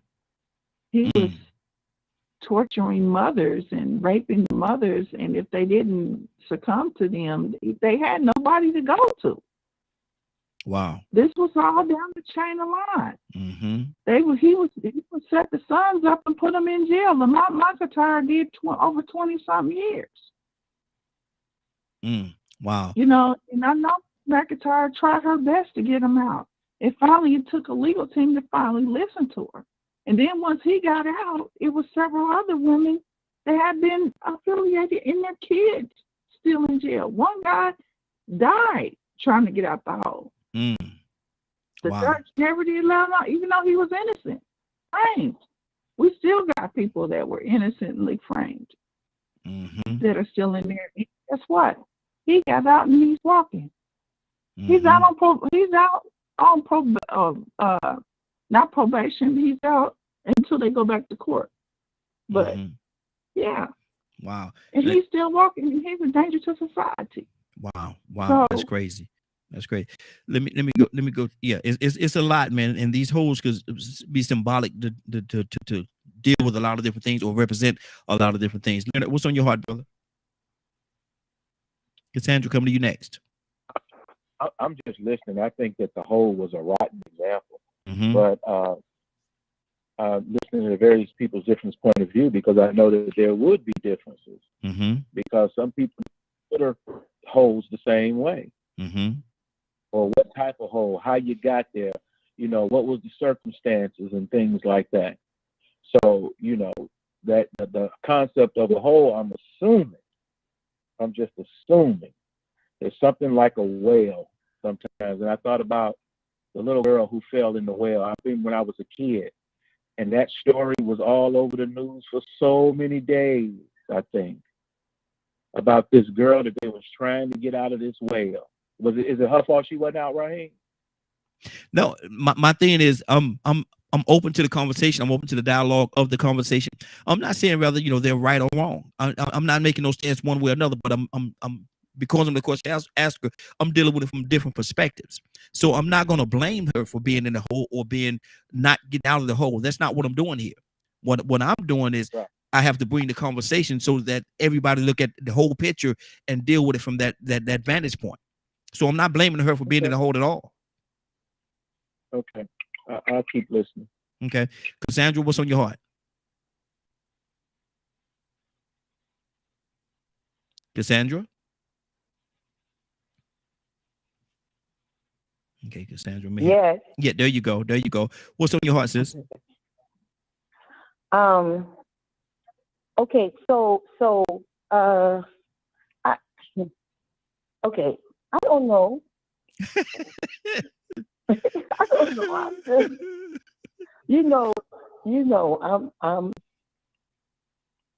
I love the stance that you was taking, Cassandra, because you was making some very, very valid points. And my thing is, I want to make sure that we cover all the bases, so when somebody walk away from this conversation, they understand or have a different a viewpoint as to how to deal with these different situations. So go ahead, just go where you was at. I love that. Yeah, but it may not be, you know, and I don't want to seem controversial, which I always seem to be. No, that's good. That's good. But but it's just because of what I do. I have to look at things in a different way. When you're counseling people that are struggling with mental illness, struggling with getting out of abuse, struggling, you can't make them think, oh, you ain't fighting hard enough to get out, because sometimes people are in this dark hole and they're doing everything they can do to get out, and it seems like it's not working. But if I put in their head, oh man, you ain't trying hard enough, guess what? They're going to stop trying. Some people will stop trying. Wow. Because that's saying to them, I'm totally defeated. Even she knows I'm totally defeated, so I might as well stop trying to get out of the hole. You understand what I'm saying? Yeah. That's all I'm saying. It's not to go, along. And let me and I want to throw this in there while we're talking. The women in the military go through more. I have more women that I counsel that have either been in the military or active right now that have been through what do you call it? Victimization. Not victimization. Let's use that term, victimization, and have gotten no results. Now, one young lady that I'm dealing with, and I'm sorry to get off on this, but I want people to know there is hope. One young lady, she kept fighting. She's dealing with PTSD. She has some serious issues going on in that area, but she kept fighting. She got out of the military, got an attorney. They were able to get millions of dollars from the military. She got millions because she was able to prove that they had swept under the rug what had happened to her. Wow. Wow. So I'm just saying, if you keep fighting, things can happen. But if you and you got to be so careful in the military how you deal with it, especially women. They handle us differently. Yeah. When they handle you differently, I'm sorry. And Raheem, just to add to what Miss Cassandra is saying, and I'm so glad to hear Mary this morning as well. This is a huge issue that has been brought before the law as well. And these types of issues where post commanders have rule over these bases. And if people do not know what that means, anything you want to do, you can do it on a military base, and you will never see justice. Wow. Unless that post commander wants justice. Many women are raped and harassed in the military regularly, and post commanders sweep them under the rug. So the bill that was put forth was related to issues of a sexual nature, that these issues be put under the jurisdiction of the regular government as opposed to post government, which is ran by post commander. Wow. Yes. So I worked with a woman who actually had a movie out and how she was abused in the military and things of that nature, and it still goes on every day. Wow. Wow. So if somebody wanted an action item, that would be great. They can pick up that action item. We're going to go to Shanavia. We're going to go to Shanavia. Then Rico, we're coming to you next. We're going to circle our way back around. Shanavia, good morning, young lady. How you doing this morning? Good morning. I'm good. How y'all doing this morning? Doing good. Good to have you, sis. We're asking a question. In this society in which we live in today, what does it mean to win? It's kind of a loaded question because I can't answer for everyone. If I had to take a gamble, I mean, just your accomplishments, your goal, whatever that goal may look like, whether that's to gain monetary benefit, whether that is to become a success of some sort. I think it just depends on the individual. I mean, and hopefully that may change as you get older and start to value more of what that means to win. I mean, because the way that I looked at winning at 18 and 25 is not the way I look at winning at 36. At 18, it was, to get out of a situation. At 25, it was to make a bunch of money so that I could help my family, and which part of that is still the goal. But at 36, it's just, man, let me have some peace. Peace is winning for me. Being able to find my purpose and live in my truth unapologetically, that's a win for me. So, I mean, for me, it changed throughout the years, but for others, it may remain the same. That's absolutely fine. Exactly. Now, second question: somebody dig a deep hole and throw you in that hole. Come back a day later, week later, month later, and you're still in that hole. Is it ultimately their responsibility that you stayed in that hole, or is it your responsibility because you did not get out of the hole? I love what I have heard thus far, but I'm gonna say this for me. First of all, let me just say this. I eat cheesecake and I am collard green and cornbread fed. So if you manage to get me in a hole, you have earned it. Because baby, you have to earn getting me in that hole if it's a physical hole. Let's just start with that. Secondly, if we're talking about along the lines, because whenever you ask the question, immediately my mind went to myself. And, like Ms. Cassandra was saying, and some of the other people that I've heard since being on the line have said, like, there's a lot of people that have been in 30 and 40 and 50-year holes and just discovered that they can get out. Wow. We're just given the tools. Some people are coming into my office. It took me 25 years to understand that I didn't belong in the hole. Wow. Because for so long, if that's the mindset, if that's the environment that you have been exposed to where, well, grandmama and them died in a hole, papa and them died in a hole, let me just continue the tradition of dying in the hole until someone comes along and let you know, no, baby, here's a shovel. You can get out. We got some extra hands up here. I can help get you out. Use your hands to claw your way out. Because being in that hole is dark, it's wet, it's lonely. And you don't know that you don't even deserve to be in the hole. So I can't say that it's the person's fault or my fault for staying in the hole, because I may not know that I can even get out or that I don't belong there. And the analogy that I use for my patients that's coming in is that you, like somebody walking into your house, you just laid down some pristine, fancy white carpet, and it's raining outside, and they track mud on your white carpet. That's not my fault that you track mud on my white carpet. But now I'm left to clean up the mess that you made. So my trauma is not my fault, but I have to be given the tools to understand how to clean up the mess. Wow. And Ryan said he going to jail if that happens. He said if that happened, he going to jail. Rico, what's on your heart, brother? Yeah, it goes back to what I said earlier. I mean, she hit it on the head, man. You got to have the tools. You got to have the right mental capacity. And, sometimes you have to be sort of trained, prepared to be able to have conflict resolution, reasoning skills, logic, how to calm down and think and logically find a way to make your situation better. That's physically or mentally, but we do have examples of people being falling in holes and not climbing out, being buried alive. That's another example of being in a hole.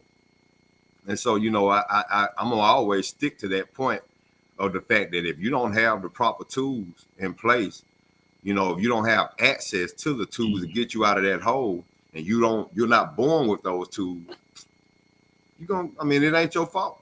Yeah. If you're still in there. Now if you got a way to get out, yeah, it's your fault. But if you don't have those tools, if you don't have that access, it can't be your fault. If you weren't prepared, go ahead. And see, my thing is this, man, that's so you saying so much right there, man, because to be in a situation where you're in that hole and not even and you're not equipped mentally, physically, emotionally, or spiritually, or whatever, man, you living in a prison. You're living in a prison. Especially when you've been conditioned a certain way. As Black people, we are the first ones should be able to understand that, it just ain't that easy. Because a lot of times when you coming out that hole, you still got somebody trying to put their foot back down on top of you. What about them? And so there are situations in the military where, as far as women go, You have people on top that still will counter your efforts, and you are using every tool available. And they're using every tool available to counter it.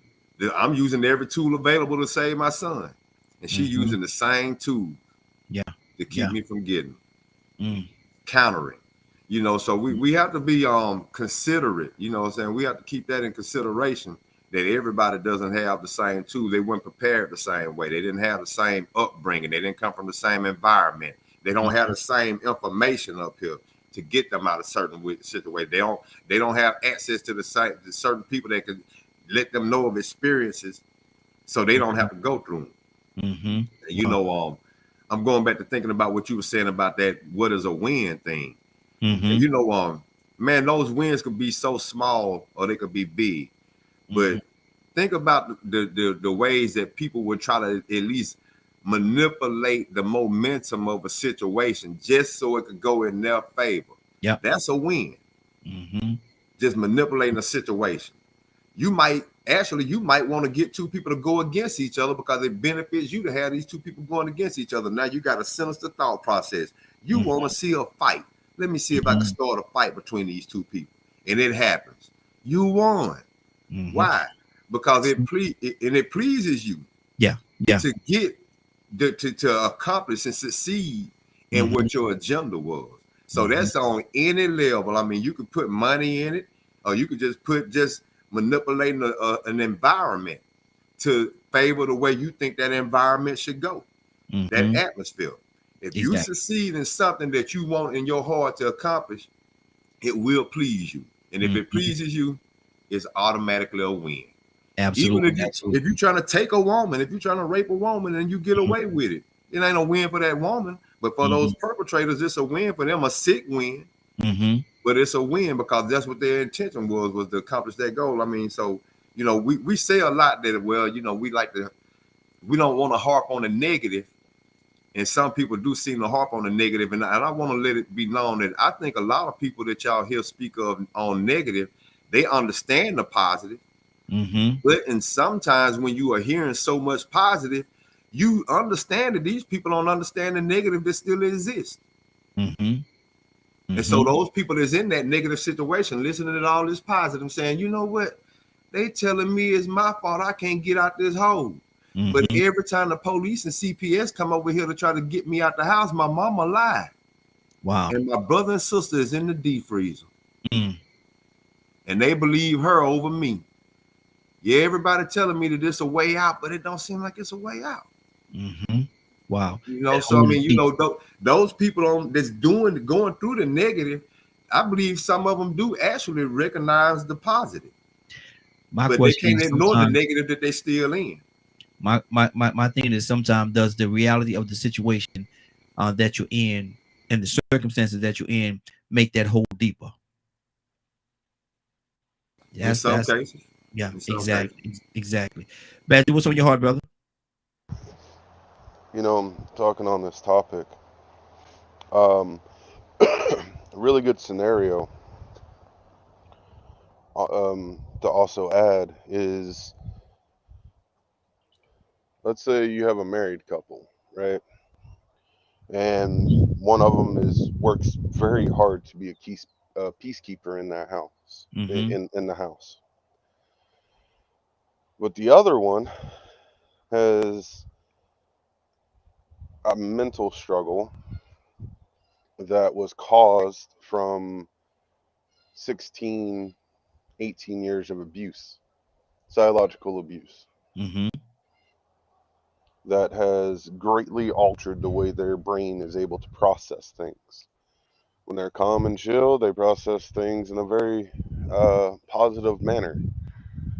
However, when the trauma hijacks the brain, all those positive teachings and stuff go out the window. Because that's what it is. It hijacks it. Yeah.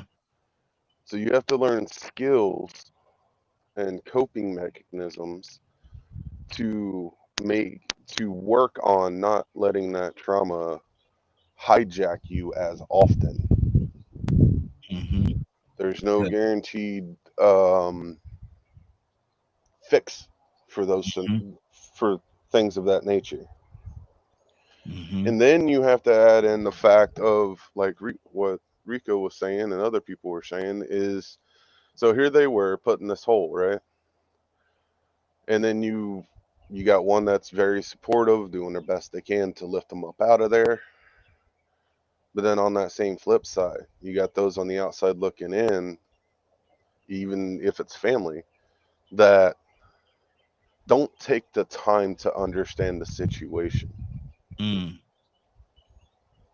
That put these other kind of thoughts, oh, you're fine, you're strong, and all these positive things, but they don't acknowledge the struggle that that person's going through. And I'm not saying what's the word, like give them a cookie. What's the word for that?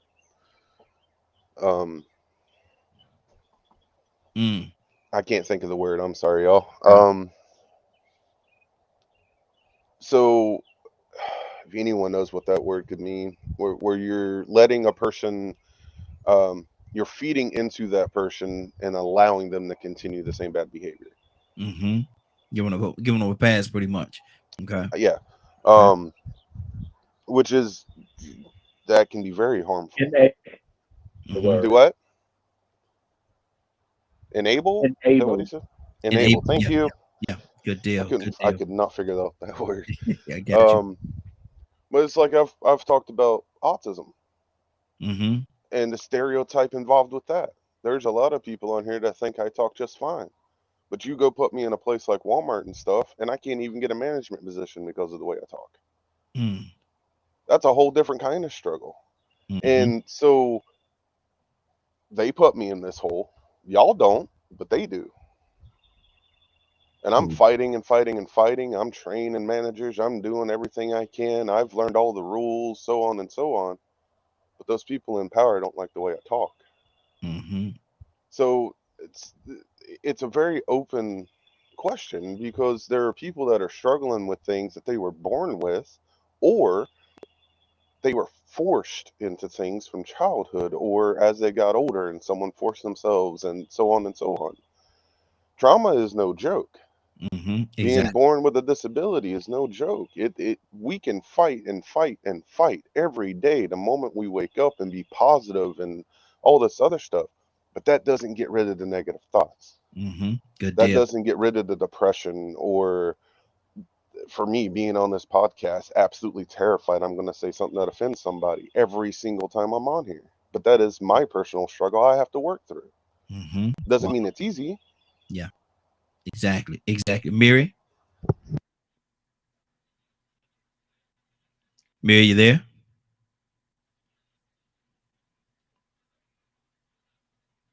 Okay, Mary may have stepped away for a second. Tucson, talk to me, brother.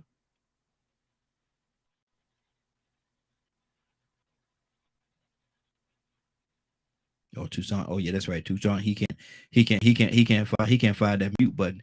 I bet Joseph know what he is. There you go. Yeah. Talk to me, brother. No, man, I'm multitasking. No. Let me see how I'm going to go. I found myself in a hole at the top. Doing pretty good, I thought. But I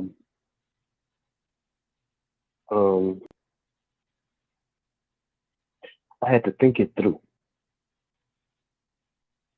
because when sometimes we don't even realize the depths of it, and I think it's a mindset, man. When you think about homes and whether it's your fault or not your fault, you have to make some decisions. There are people that, some kind of way, you wonder how they survived, how they survived it.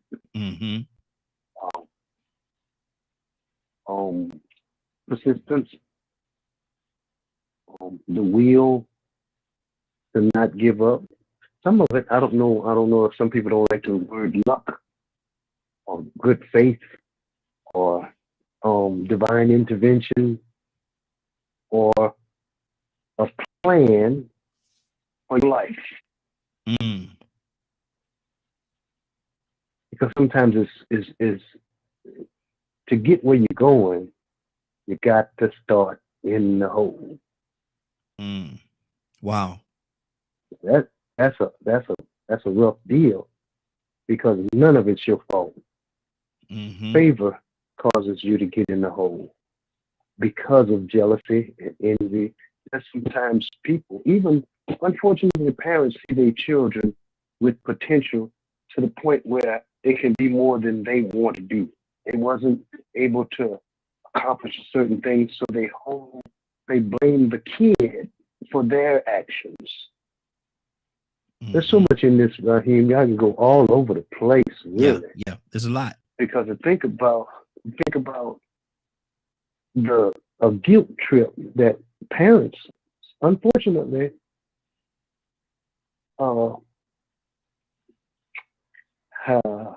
make victims of their kids because of relationships that were broken, and they make sure that kid stay in that hole. Yeah. Wow. For at least, and that's why I say, not yet. For 18 years, they keep them there, no matter what. They don't care. I know they know. They figure that they trying to hold the other person hostage or keeping them from something, but it's only temporary because unfortunately, if possible, if the kid gets to a point or the child gets to a point that they can make that 18 years.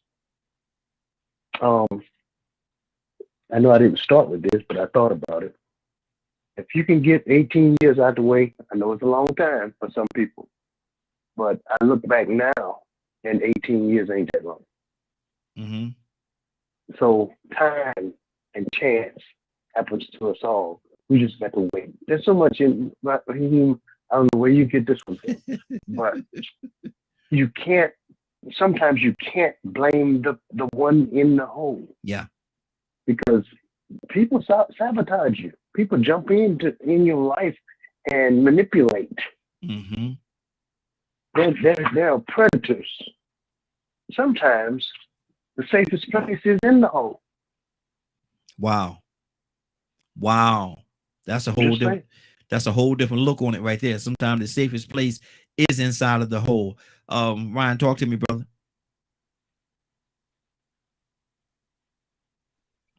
Ryan, you there? Yeah, I'm here.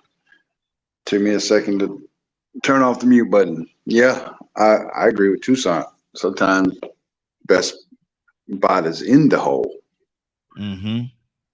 You sheltered. You know what's going on around you. Only way in is from above, so you can see what's coming. It sounds kind of twisted, but I mean it makes sense. Mm-hmm. You know, I was dealing with a coworker today who approached me and told me he's depressed. And he said that he'd been holding on to that for a few weeks because we friends as well as coworkers. And he said, I just didn't know how to tell you. And he said, you know, I told him, I hugged him. I said, listen, man, you don't have to tell me. I already know. Mm-hmm. Wow. And I said, it's just key words that you say. I'm just waiting for you to come to that realization of self. And I said, but what you're doing is you're putting yourself in a hole, because that's what he's doing. He go to work, go home, don't associate with nobody, don't call nobody. Wow. You just go to work, go home, eat, go to bed. I said, you're putting yourself in this hole. Mm-hmm. And, you know, we're not meant to be alone. I said, it took a lot of outside of the box thinking for you to come and even tell me and get yourself up to go there. I said, but you got to start to bring yourself out now. You got to go see your mom, go see your daughter, go see your grandma, come to the crib. Like he tutors one of my children in math. And I'm just like, if you ain't got a tutorer today, just come over to the house and have dinner. Get yourself out of that hole.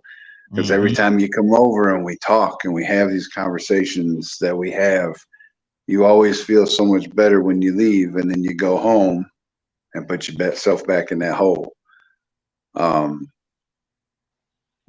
think, like I said in chat earlier, equipped is the word of the day, or being equipped. And that's what is so great about this show, is we equip each other, or at least give the means of finding that equipment to help get ourselves out of holes and build each other up to bring each other out of the hole. Absolutely. Absolutely. Mary, I understand you're back.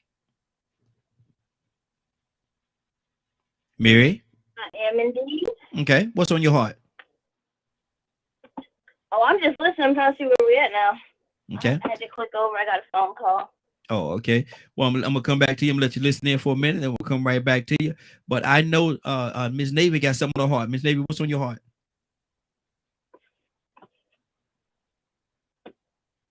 Navy? I'm kind of multitasking myself, but honestly just enjoying the I'm just listening in and out, honestly, right now. I don't know if I have any more to add to it. I mean, like I like the different points. Definitely a different point from what Mr. Toussaint just gave of the whole being safety. But even with that, do we get complacent with that safety? It kind of goes back to the conversation that we were having just a few weeks ago with the dirt being poured on us. I mean, and I think I want to say that we had a conversation somewhat similar to this. That I just listened in on, but yeah, I don't know if I have anything additional to add other than if you're able to recognize, like Ryan was just saying, that someone is in a hole, are you cultivating an environment that lets them know that you are a safe place to help them and give them the tools out of the hole? Because outside of these four walls of where I work, everybody doesn't know that I'm a safe place. But how do I draw you in to let you know? What am I cultivating with you to let you know that I'm a safe place? I'm a lighthouse for you, and vice versa. So that's about it. That's all I have to add. Good deal. Good deal. Leonard, talk to me, brother. Cassandra, coming to you next. Leonard? I like what Navy just said about the safe place. Mm-hmm. And a lot of times, you know, that's what people need, a safe place. I think we spoke about it before, you know, on the different programs, you know, as it related to, I believe, domestic violence. Yes. And the use of a safe place resource. And that's very important. I remember, like my grandmother, if anybody remembers, you know, if someone was having a hard time, a lot of times when grandmothers had extra rooms and they let somebody come and get themselves together. Absolutely. You know, you give them a place to eat, you know, place to lay their head in a safe place, give them something to eat, and let them chill for a minute. So, you know, that was very common that I grew up with, that people who had fallen down for whatever reason, you know, someone would help them out, give them a safe place, give them a room. They needed to escape from something. I used to tell people, they say, yeah, I was in Saginaw. What was you doing up there? Because a lot of people that come there, it's a good place to hide. Wow. You know, that's trying to get away from a past. Because one thing, you know, ain't nobody coming looking for you. Not up there. So, you know, I like what I believe it was Ryan was just saying. And if you're a Christian, you know, you should be working on providing safe places for people. If it's just to come and talk, have a cup of coffee, have a conversation. That's what, you know, the biggest thing about, you know, if you're going to profess to be a Christian, is allowing friends to lean on that. And that's a lot how I was raised. It was all about helping people. If you're going to be a Christian for any reason, that's the reason to be a Christian. To profess you're a Christian is because you look after the sick, You went and seen the shut-in. You went and helped the elderly. You did all these things to help people. And it wasn't about all this stuff that it is today, and everybody want to judge everybody and all these types of things. People need somebody to talk to that they can tell a secret that they don't want nobody tell. Yeah. Wow, that's good. That's good. 508-924-3521, 508-924-3521. Give us a call. We'd love to have you as a part of this conversation. Give us a call. Let me hear what's on your heart. Cassandra, what's on your heart, sis? Talk to me. Yeah, I don't have anything to add. Between Navy and Leonard and Ryan, they pretty much, said all that I wanted to say. You have to be that person that someone can trust. Yeah. And bring those deep things that they might not be able to tell anybody else, but you're that listening ear, at least a listening ear. Yeah, for that's people. good. That's good. Go ahead, sis. I wasn't saying anything. Okay, good deal. God is how do you gauge whether you can trust this person with your secrets? How do you gauge that? Ooh, I'm just gonna say what I done been through. A lot of people you really can't trust, and the ones that look like you are some of the ones you can't trust. And then a lot of people being victimized. I mean, a lot of people are conditioned on a mental level where in thought process they think that they helping you, but really they are not. They're going against you, which is really detrimental for our society as a whole to continue to move forward. And a lot of that is lack of knowledge. To think that you're standing for something and really that what you're standing for basically might not be what's really positive to move forward. I guess examples are always good. Like who you voting for. You think you trust them because you know them, you went to school with them, you grew up with them. And when you call them, they call you back. But in our reality, that person then did everything negative against you. Raised your taxes, took over $500,000 to build a park that has methane gas pumps next to the swing set. Wow. Not only have they raised your taxes, you're a senior citizen, and they tell you one thing that, hey, we got programs for you, but not understanding that raising my taxes and my house being sold for this amount, I'm not liable. I'm not able to get into that program. So a lot of miseducation, a lot of lies. So I want to trust this person because I know this person. Come find out, you really don't know them. Wow. Sometimes you gotta watch people's actions. Actions speak louder than words, and I'm gonna go with that one all day long. Good deal. Good deal. Joseph, is the hole kin the hole? Because it's been said that the hole could very well be a safety place. Do you agree with that? Well, I can understand it psychologically, but it's also misleading. But fear and ignorance have been two of the tools used most by the oppressor. Down in Mississippi right now, some of the Black pregnant teens are carrying babies and they have syphilis. And if they're not treated before certain months in the pregnancy, that child will probably develop blind or be born with blindness and other disease. So that child will be born into a hole. All right, regardless of who fault is. Now, when you look in parts of Mississippi, in these places where this is occurring most, it's where they're least access to clinics.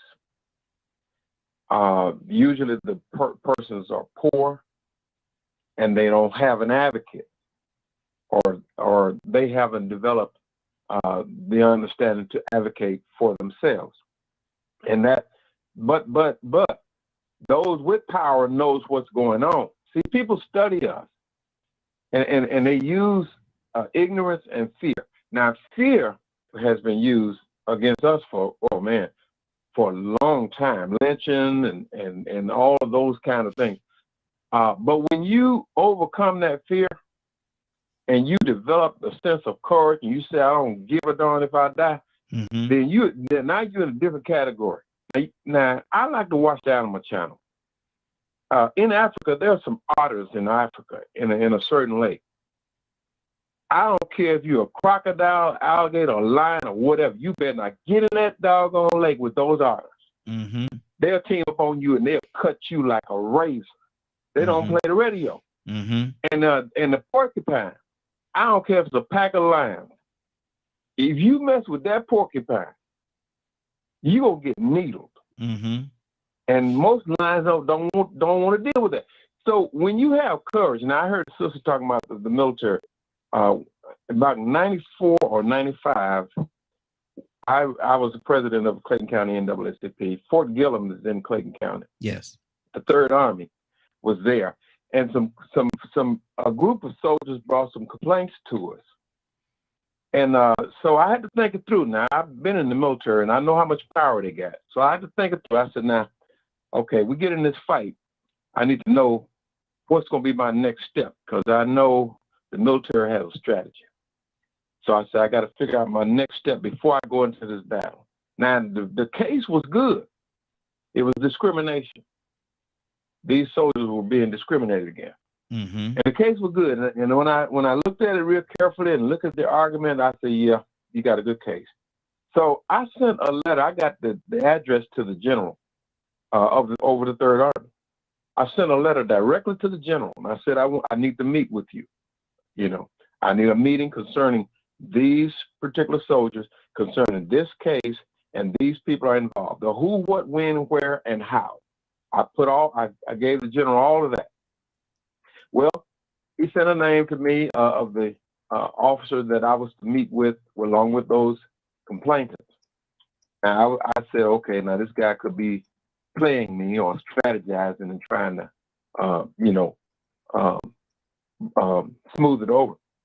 But anyway, we got in there, and my next step was going to be to have a press conference at Fort Gillem with a massed amount of people. So I was going to shame the Army. Then I was going to force the national office to get involved in Baltimore, Maryland. They were going to have to get the president, the CEO of the NAACP was going to have to get involved, because I was going to make it that nasty. The general knew I wasn't playing. So he disciplined the officers that discriminated against these particular soldiers.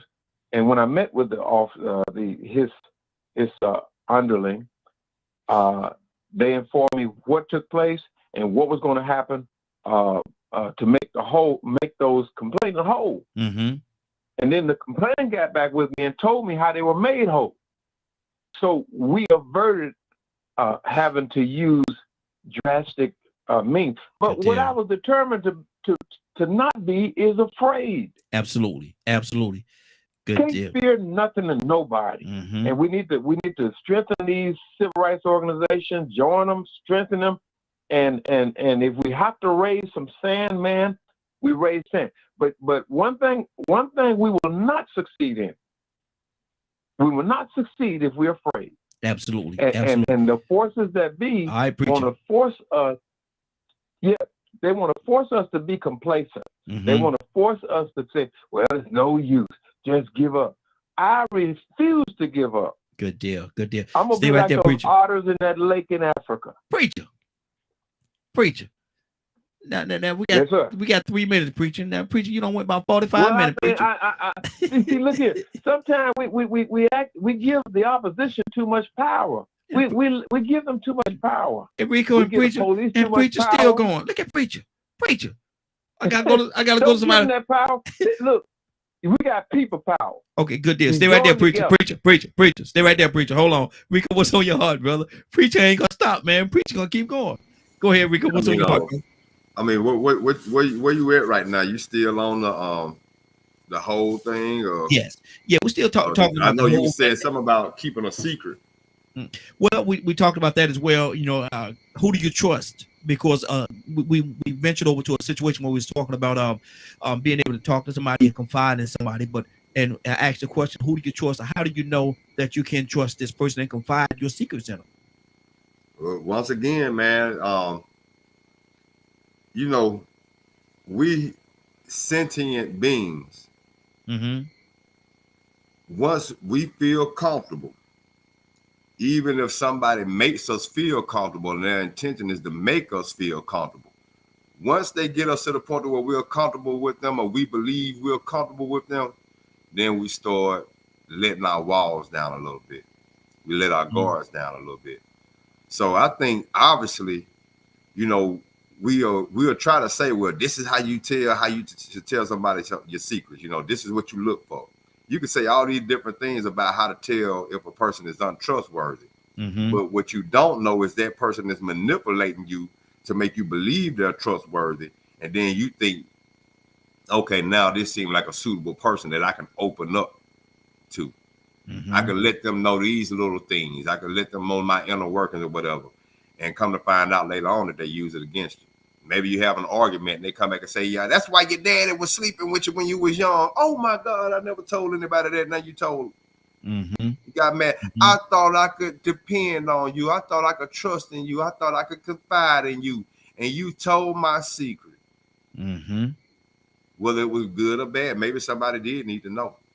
But at the same time, you know, you thought that you could trust this person. Yep. So it's really hard to just put a nail on it and say, well, this is what you look for to trust somebody. But obviously, most people do start confiding in people that they assume they're comfortable with or that they can trust. Mm-hmm. That's good. That's good. Badger, how do you trust? Oh, dude, you asking me personally? Yes, sir. That's a hard one for me. Mm-hmm. It's taken me time to learn to trust. I'm so used to people backstabbing me that it became very hard to trust. It's learning who is actually there for you and who isn't. Mm-hmm.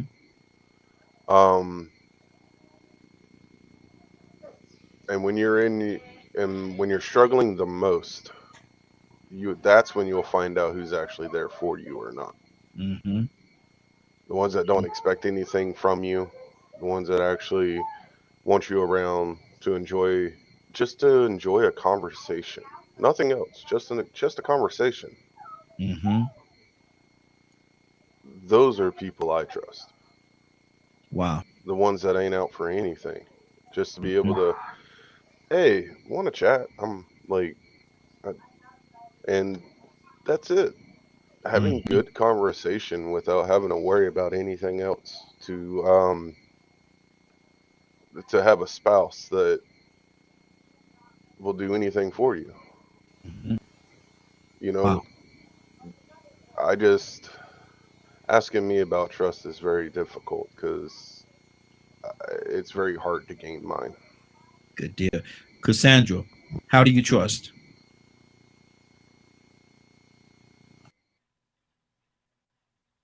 That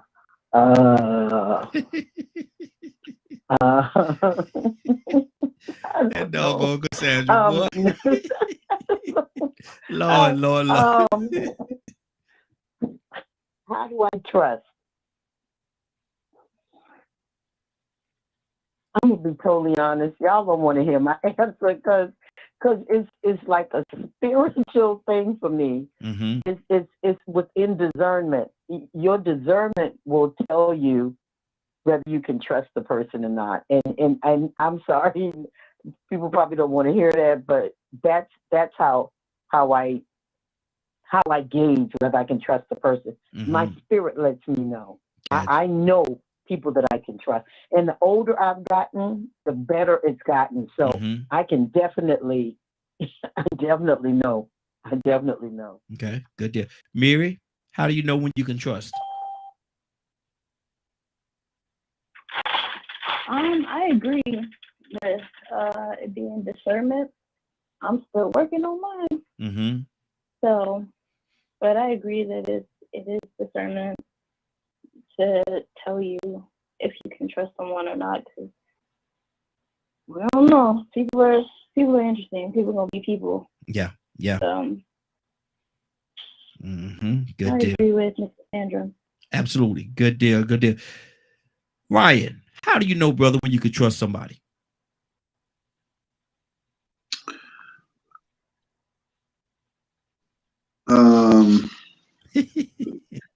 Boy, this trusting is something else, boy. This trusting, go ahead. It take a lot of time, really. But there are occasions when you have discernment about certain individuals where your spirit and their spirit just kind of link up.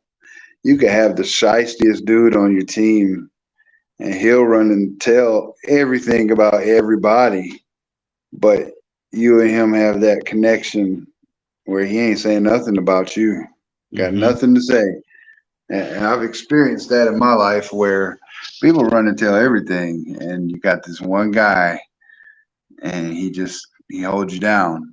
But normally it just takes a lot of time and a lot of mental effort. It's not real physical, it's mental. And you create that trust, right? You equip yourself and you equip that other person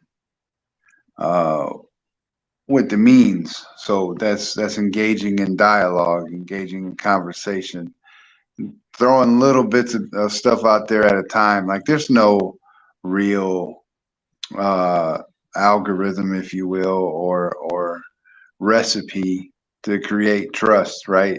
But it takes time. And I think if you give a little bit and you get a little bit and you're going back and forth, eventually it just happens naturally.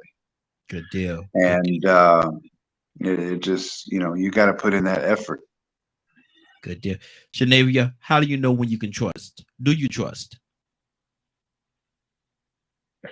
Initially, no. Eventually, I mean, just to piggyback on what everyone else has said about the discernment, I wholeheartedly agree and practice that myself, but it's something that I'll just add to it. Like for me, in my process, I watch how you move with other people because, it's just like, for me, if I hear how you talk about other people in their absence, I'm no different from them. And especially if we're just meeting, we're just getting to know one another, I'm going to always keep that in the back of my head. And then I'm going to watch I'm going to hear what you say, but I'm going to watch what you do. And for me, that's going to determine my level of how much I can trust you or if I can trust you at all. So no, I don't initially go in trusting anybody, but I honestly have no expectation of the trust. Like, you're a blank canvas. I'm just trying to fill you out, but I'm watching and paying attention to everything, and not just what you say, but what you do. People say a lot more when they don't say anything at all. Your actions speak volumes. Absolutely. So I don't know. That's just my process. Okay, Leonard. Yes, sir. How do you trust? You can trust someone, or do you? Well, really, trust is not really a big issue for me because I'm kind of like Navia. It's not so. I trust God. I've learned a long time ago, men fail. So it depends on what level of trust you're talking about. If I know you smoke crack, that's what I expect you to do. I don't think nothing else of it, really. If I give you a task to do, I just want you to complete. I trust you will complete the task. If not, I don't give you another one.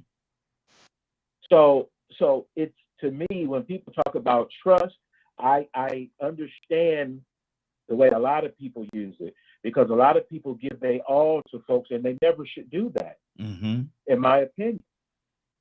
I just don't know why you would trust someone so much that they could do one thing and destroy your whole life. Wow. I don't think we should give anyone that, because men fail. That's why you trust God, because men fail. Yeah, that's good. That's good. Brother Pete, what do you say to that, brother? Do you trust? How do you know you can trust someone, or do you even trust at all? What do you say to that? Trust with me, trust is earned. So you have to prove yourself in order for me to trust you. So situations, circumstances, and conditions, and over time, then you will prove yourself to be trustworthy. Wow, that's good. That's good. Rico, I don't know whether you stepped away for a second. I don't know if you're still there or not, but definitely want to hear your take on this trust situation, Rico. What do you say to that, if you're there? I think Rico may have stepped away for a second. Cassandra. Yes, sir. Can trust be restored? If somebody break your trust, can it be restored? Yes. How long of a road is it? Restored. How long of a journey is it? No time. We're not gonna put no time on it, because for different people it's different. It takes a different amount of time. But I mean, I would be being totally cynical if I say, once a person breaks your trust, they can never get it back. No, I think that some people make mistakes. And like God says, if we ask for forgiveness and we turn away from that thing, we repent from it and turn away from it, and you ain't gonna do it again, then it takes time, but and that's different time for different people. I believe the trust can be restored. How could we live if we didn't believe the trust couldn't be restored? That's good. I don't. You know what I'm saying? I'm just saying. Yeah. I got you. It can be restored. Cool. Joseph, how long of a journey is it to restore that trust? Wow, I thought you were gonna give me the trust thing.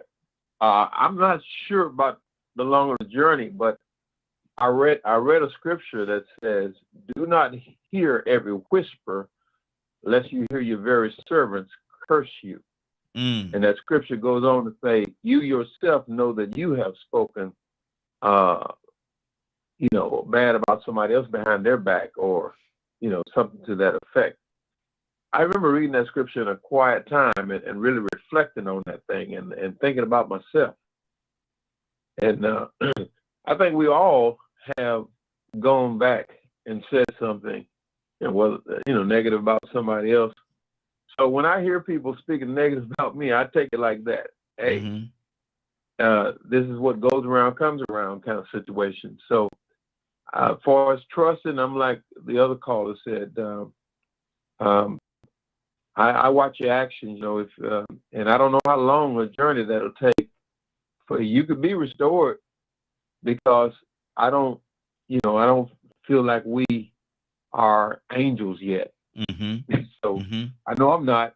So exactly. I want somebody to, forgive my indiscretions or mistakes or whatever, and so I can forgive them, and I could receive them. I mean, I'm not gonna trust them with my life or with my valuables or anything like that, But I watch people's action, man. If they're like Judas, I might discern it before they get to act against me. Yeah, there you go. Good deal. We're gonna keep this thing going. Let me go to Willow. Good morning, Raheem. Good morning, Morning Glow. Good morning. You don't sound yourself this morning. You okay? Yeah, I had to take my cousin to the hospital last night about 2:00. They found out that she had pneumonia. Wow. So it's kind of rough for me, but I'm good though. Okay. I'm all right. Good deal. We're talking now about trust. Do you trust, or how hard is it for someone to earn your trust? Do you trust, or do you trust at all? Yeah, you know what, right here, I'm a very trusting person. But it's like your last caller said, you gotta watch and discern people on how they act and what they do. I don't trust them with my life or things that would allow them to hurt me or my family or anything like that. But yeah, I always give people the benefit of the doubt because I always give people a second chance, a third chance, a fourth chance, because I know that that's what God does for me. He says that even when we pray, we forgive those like we want God to forgive us. Yes. We forgive others. So I try to lead by example. And as I talk, I want to walk the same way I talk. Exactly. That's good. Yeah, sometimes I can trust somebody who maybe didn't deserve it, but they didn't put me in a place where I couldn't come back. Okay. How hard if somebody break your trust? How hard is it? How long of a journey is it for them to restore the trust that you have in them or had in them? If somebody, well, I have had that to happen. That somebody betrayed your trust. And fortunately, the person that did break the trust cared so much about me that they did whatever it took to gain it back. So, that just depends on the individual, because sometimes, when somebody, even a relationship or a marriage, especially a marriage, when they break that trust, yes, it's hard for the person to get back because now you got to go through a process on both ends. It's not just the person that broke the trust, but it's the person that you broke the trust with or to that has to go through a process. But, that it's different. It's not a timeline because we're human right here. And there's so many things that are underneath that umbrella that has to get you back to the place where you can trust somebody. Because you got to make that decision. Exactly. You have to. Exactly. Because if you don't make that decision, then your life, you live a miserable life for things that you're wasting. You're wasting time on stuff that you can't change. Yeah. So you definitely can't change the past, but you can move forward. Absolutely. And Absolutely. that's what good deal. Right here. Captain, good morning, sir. How are you doing this morning? Hey, good morning, Brother Raheem. Good morning to my beautiful Morning Glow family. Good deal. We're on the backside of the conversation now. We're switching up a little bit. We're talking about trust right now. We're talking about trust. And Captain, do you trust, or how hard is it for someone to earn your trust? Of course I trust. I try to put the same amount of trust in people that I believe God puts in me. And I try to live a life of no regret.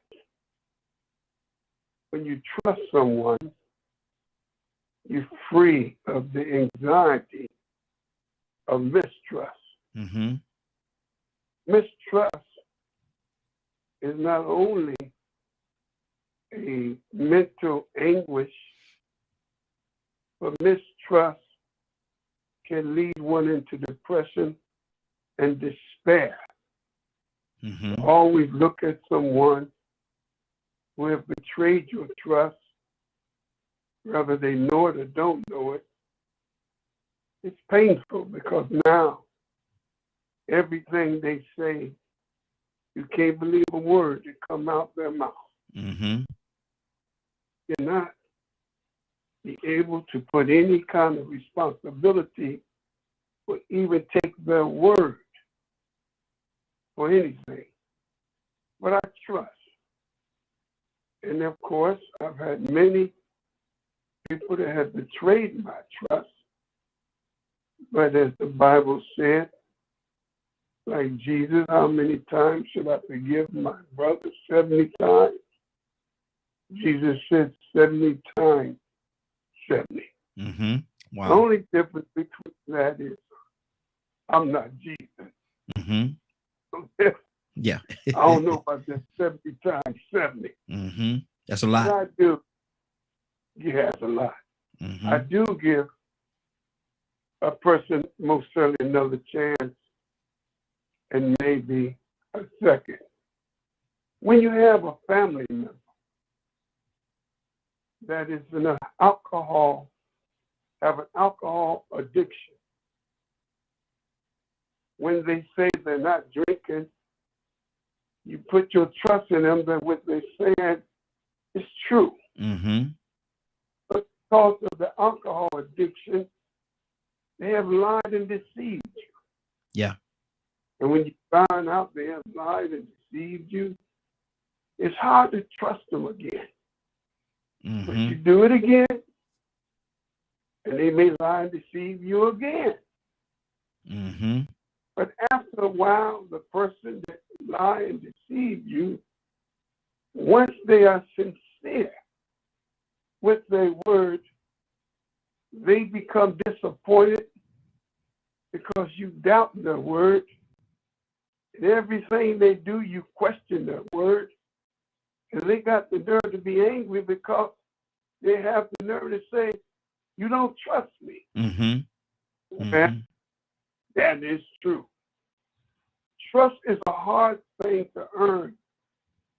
It's probably the major reason most marriages come to an end because someone has violated the trust. Exactly. It's a heartbreaker.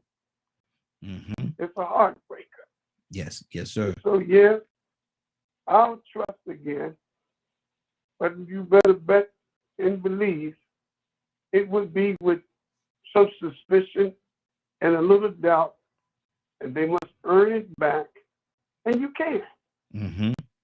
They take a minute, but trust me, you can earn it back. Absolutely. That's what's from my heart, Ryan. Well, love you, baby. Rico, you back with us? Yeah, I'm on here. Okay, good deal. Talk to me, brother. We're talking about trust. Do you trust? How hard is it to earn your trust? And if somebody betray your trust, how long of a journey is it for them to retrieve it if they can? Well, I'm gonna say that I don't distrust right off, but I do give the benefit of doubt. I give people the benefit of the doubt, but just up and give you trust like that right off the top, nah. I think I've seen enough history and not even had to experience enough of it on my own to see people be betrayed in several ways. You know, and then you ask, well, hold on for a second. So when you ask that question, I think about all the different ways, you can be betrayed. What type of betrayal was it? Was it cheating? Was it stealing? Was it lying? What was it? Pick one.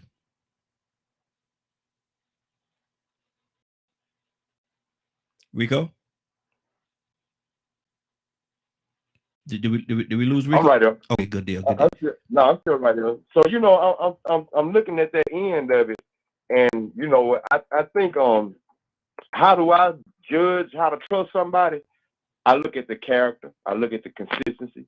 I know we ain't supposed to judge people but I am observant enough to see if you consistent. Yeah. If you treat everybody equally. If you don't treat everybody equally and they got to have a certain type of financial standard or a title for you to respect them, I don't trust you. I look at your logic and your reasoning behind what you do. If you have a certain reason why you disrespect people, what's your purpose in disrespecting them? Or I don't like them because they broke.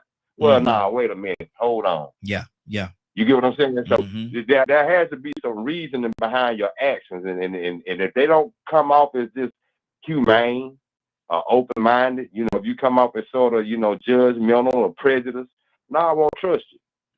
So there are numerous things that I have to look at before I decide whether or not I trust somebody. But I'm mainly looking for a consistent moral factor and somebody that's willing to sacrifice and be charitable. And even if they're not even charitable, at least be compassionate and considerate enough to be understanding, because most people that aren't understanding, they're selfish. And most people that are understanding, they're selfless. So I noticed the selflessness in people, and that gives me more of a reason to say, well, okay, you know what, I think I could trust them a little bit more, because they understand the golden rule of treating people how you would want to be treated. Exactly. That's good. We got a few more minutes before we get out of here, and I'm gonna do something a little different today. Let me go to Willa. Willa, yeah, right here. I want you to do something for me, Willa. And we're gonna go around. We're gonna see who's gonna get this right. But Willa, you gotta make this good. You gotta make it very interesting. All right. Okay, come on. Gotta make this very interesting. I want you to two things about yourself that we don't know. And it can't be obvious. Two things about you that we don't know that's truth, and one thing about you that we don't know that's false. And we have to decide which one is true and which one is false. But you got to make it good though. So just right now, tell me three things. Don't tell me whether they're true or false. Just tell me three things about yourself. But one of them have to be something that's not true. Three things. Yes. Okay. Two of them gonna be true. Okay, two of them gonna be absolutely true, and one of them gonna be false. One gonna be false. Yeah. Don't tell us what it is now. Okay. Ready? Go. Okay. I love the shoe crafts. Going to Las Vegas. I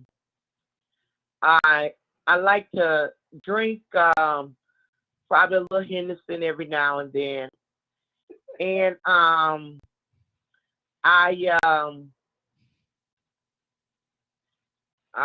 love the shoe crafts, like to drink Henderson, and I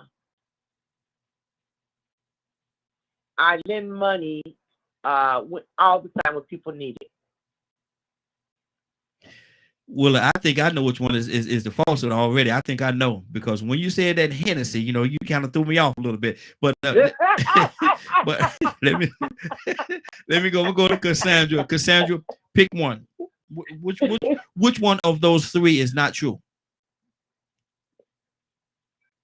Which one of those three is not true? Yes. She doesn't drink Henderson. I know that, because first of all, she ain't even pronounced it right. She said she don't drink Henderson. That ain't true. So that was easy for me. Thank you very much. She said, and I like to drink Henderson. Oh, excuse me? Okay. Like to drink what? That's something new that just came out with? No. Okay, it's a new one. Exactly. Rico, which one is not true? Man, I ain't want to say that. I like to die. I guess that's the Coming to America version of Henderson. They had McDonald's, and that's the Coming to America version. Boy, I never had no Henderson. Well, I guess I'm gonna say I gotta give what one truth and two lies. No, two truths and one non-truth. Two truths and a non-truth. I say, well, I can play a saxophone. I smoke 2 packs of cigarettes a day, and I average 10 miles a day. Okay. Cap, come to you. There's 2 truths and 1 non-truth. Which one is not true? I have to do the same. No. You got to pick one from what Rico just said. Oh. Say it again, Rico. He said he played the saxophone. He smoked 2 packs of cigarettes a day, and he do 10 miles a day. 2 of those are true, and 1 of them is not true. Which one is not true? I don't believe you smoke 2 packs of cigarettes a day, because he's always walking. I don't believe he smokes 2 packs of cigarettes a day. Okay. And Zamari said, oh, wow. Zamari said the lie is the saxophone. Cap says the cigarettes. Zamari says the saxophone. Rico, which one is not true? The cigarettes is not true. See, Zamari, He does play. I knew that though. I knew he played the saxophone. I knew that already, but I couldn't because of that reason. I already knew the answer. I couldn't say anything. So Cap, give me two things that's true about you, and one that's not true. Okay. I love to fish. I play tennis, and I used to play football. Okay, Toussaint, you still with us? Let me see. Yeah, Toussaint. Two things are true, and what I'm gonna say this to you while you find that mute button. I know you're looking for it.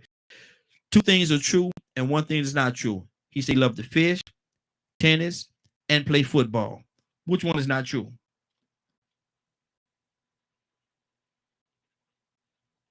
Toussaint, you there? Okay, Toussaint, we might have just lost Toussaint. We'll go back to him. Let me go to let me see which one I'm gonna pick to do. Leonard, you there? Which one? Two of them is true and one of them is not true. Which one do you say is not true? About what Cap said? Yes, he liked to fish, play tennis, and he played football. I don't think he liked to play tennis. Okay. Let me see. Let me go to somebody else. We got to get two people. Joseph, which one is true? I don't think Cap plays football. Okay. Cap, you got two truths and one non-truth. Which one is a non-truth? Well, my man, Leonard, he was off. No, I do like to play tennis, and my man was like, I didn't never play football, and I do like to fish. Mm-hmm. So football was the non-truth. Okay, good deal. Joseph, give me two truths and one non-truth. All right. Well, I'm the baddest skater you ever want to see on the skating rink. I like to try to sing some music, and from Arkansas. Okay. Let me see. Badger, which one is not true? He the best skater, he sings, and he's from Arkansas. Skater is not true? Yeah. Okay, good deal. Let me go. Let me see. Navy, which one you say is not true? Skater, sing, or from Arkansas? Well, I'm gonna go with the Arkansas because he said the first one with so much confidence, unless he he may have sold me a wolf cookie on that one, but I'm gonna go with the Arkansas one. Okay, good deal. So, Joseph, which one is not true? Man, I've been trying to skate all my life. I bust my butt every time I get out there. I have to hold on that rail. I believed him. So the skater is not true. Joseph, so the skater is not true? Yeah, the skater is not true. Good deal. Badger, you got that right. So Badger, give me two truths about yourself and one non-truth. I'm going to have to opt out of this one. Uh-oh. Man, why you don't want to play the game, man? Because I work very hard to be honest at all times. Oh, I don't want to start now. Oh, I have that's just the way I do things. Sorry. Okay. Cassandra, give me two truths and one non-truth. Now wait, that was the untruth. He threw y'all off that fast. He threw y'all off that fast. That was the non-truth. That was the one right there. Cassandra, we're gonna close it out with you. It's right at 10 o'clock. I'm enjoying this though. I wish we can go longer, but I got some things I got to take care of today. But Cassandra, give me two truths and one non-truth. I've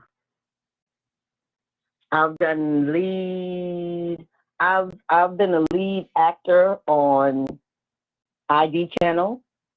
Okay. I've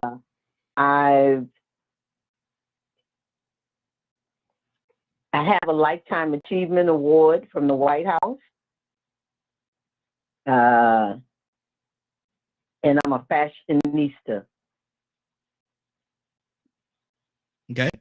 All right. We got the three things here. Let me see who I'm gonna go to. Let me go to Mary. Mary. I'm here. Okay. Two things about, as Cassandra said, is true and one is not true. She said a lead actress have a Lifetime Achievement Award from the White House and a fashionista. Which one is not true?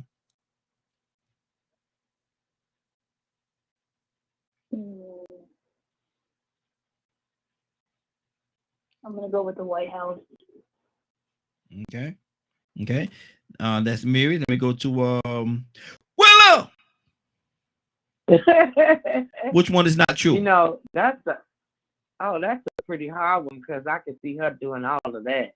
Mm-hmm. I'm gonna go with she was the actress. Okay. Cassandra, two things are true and one is not true. Which one is not true? I'm a fashionista. Both of them got it wrong. I knew the answer to that one too. I knew the answer to that one. But listen, we gonna y'all come up with some more things, man. We're gonna do this some more. Two things that's true and one is not true, because I think that's I think this is real good because it helps us learn different things about each other as we move forward. So I definitely appreciate that. Great broadcast today, y'all. Great broadcast. I want to thank everybody for joining us. Rico, what's going on? I'm sorry. Your turn. How? Your turn. Who Your turn? turn. Oh Lord. I tell you what, I'll do mine tomorrow. How about that? All right, that's cool. That's cool. Good deal, good deal. Rico, what's going on at 3:00 today? If you missed today's show and would like to hear or see the rebroadcast in its entirety, you can tune in at 3 p.m. Eastern Standard Time on www.dkmmediagroup.com. Good deal, good deal. It's been a great broadcast, man. I want to thank everybody for joining us. But before we go, let me see. Sorry, I missed the show today. Love you all. Let me see. I'm trying to put this on the screen so I can read it. Let me see. So I missed the show today. Love you all and love you as well, sis. We're looking to see you tomorrow. We're looking to see. Now we gave you the day off today, but tomorrow we're gonna dock your pay. If you don't come, we're gonna dock your pay tomorrow. Now we ain't gonna dock your pay today, but we're gonna dock your pay tomorrow. So you make sure you be here tomorrow. Willow! Raheem! Hold on. Are you sure you're ready? Raheem, I am so ready to receive God's word this morning. Come on, Raheem, let's go. I ain't got number one. Go, Raheem. I ain't got number one more thing to say, Willa. One more thing to say. You know what that is? Let's go.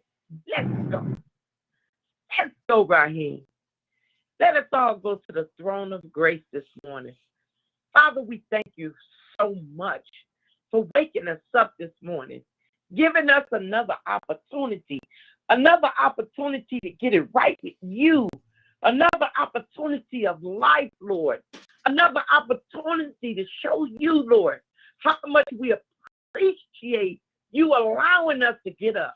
So many laid down, but didn't have that opportunity, but you gave it and you chose us to get up this morning. Whatever your plan is, oh Lord, Father, I'm asking you to show us the plan that you have for us in our lives, Lord. We trust you, Lord, in a mighty way. I'm praying, Lord, that you continually give us the strength that we need to go on in this evil and wicked world.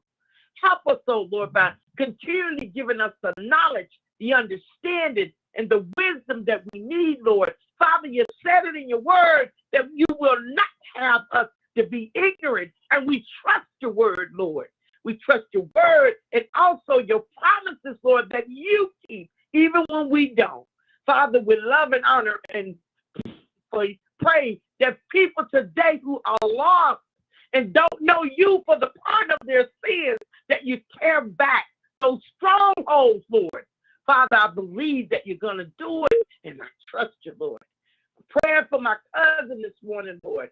I'm praying that you, Lord, show up and you show out, that every hand that touches her body will bring healing to her body. Father, not only her, For those who are asking for prayer this morning, Lord, I'm reaching out to you in a mighty way.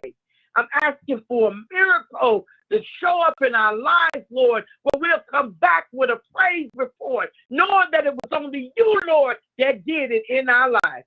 We thank you, Lord.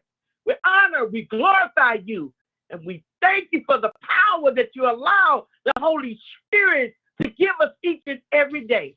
We love you, Lord, and honor, glorify you with the highest praise of hallelujah.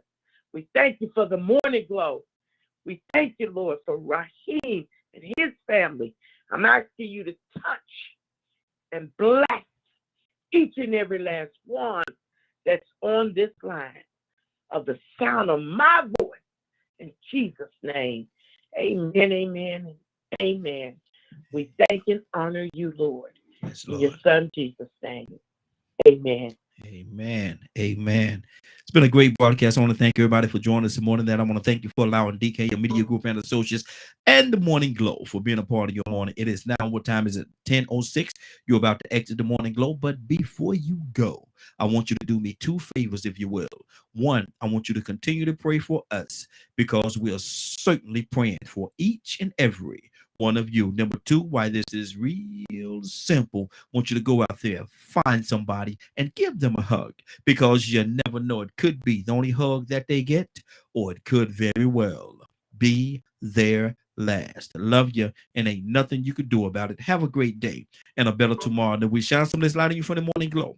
Take it out there into this wicked and cruel world that we live in, and let your light so shine. If you get an opportunity, give somebody some love. You just might find some love in return. Will that be a beautiful thing? Have a great day. Take care of each other. And please, please, please be blessed. Show somebody some love and truth today. They'll appreciate it, and I'm sure you will too. Have a great day. God bless.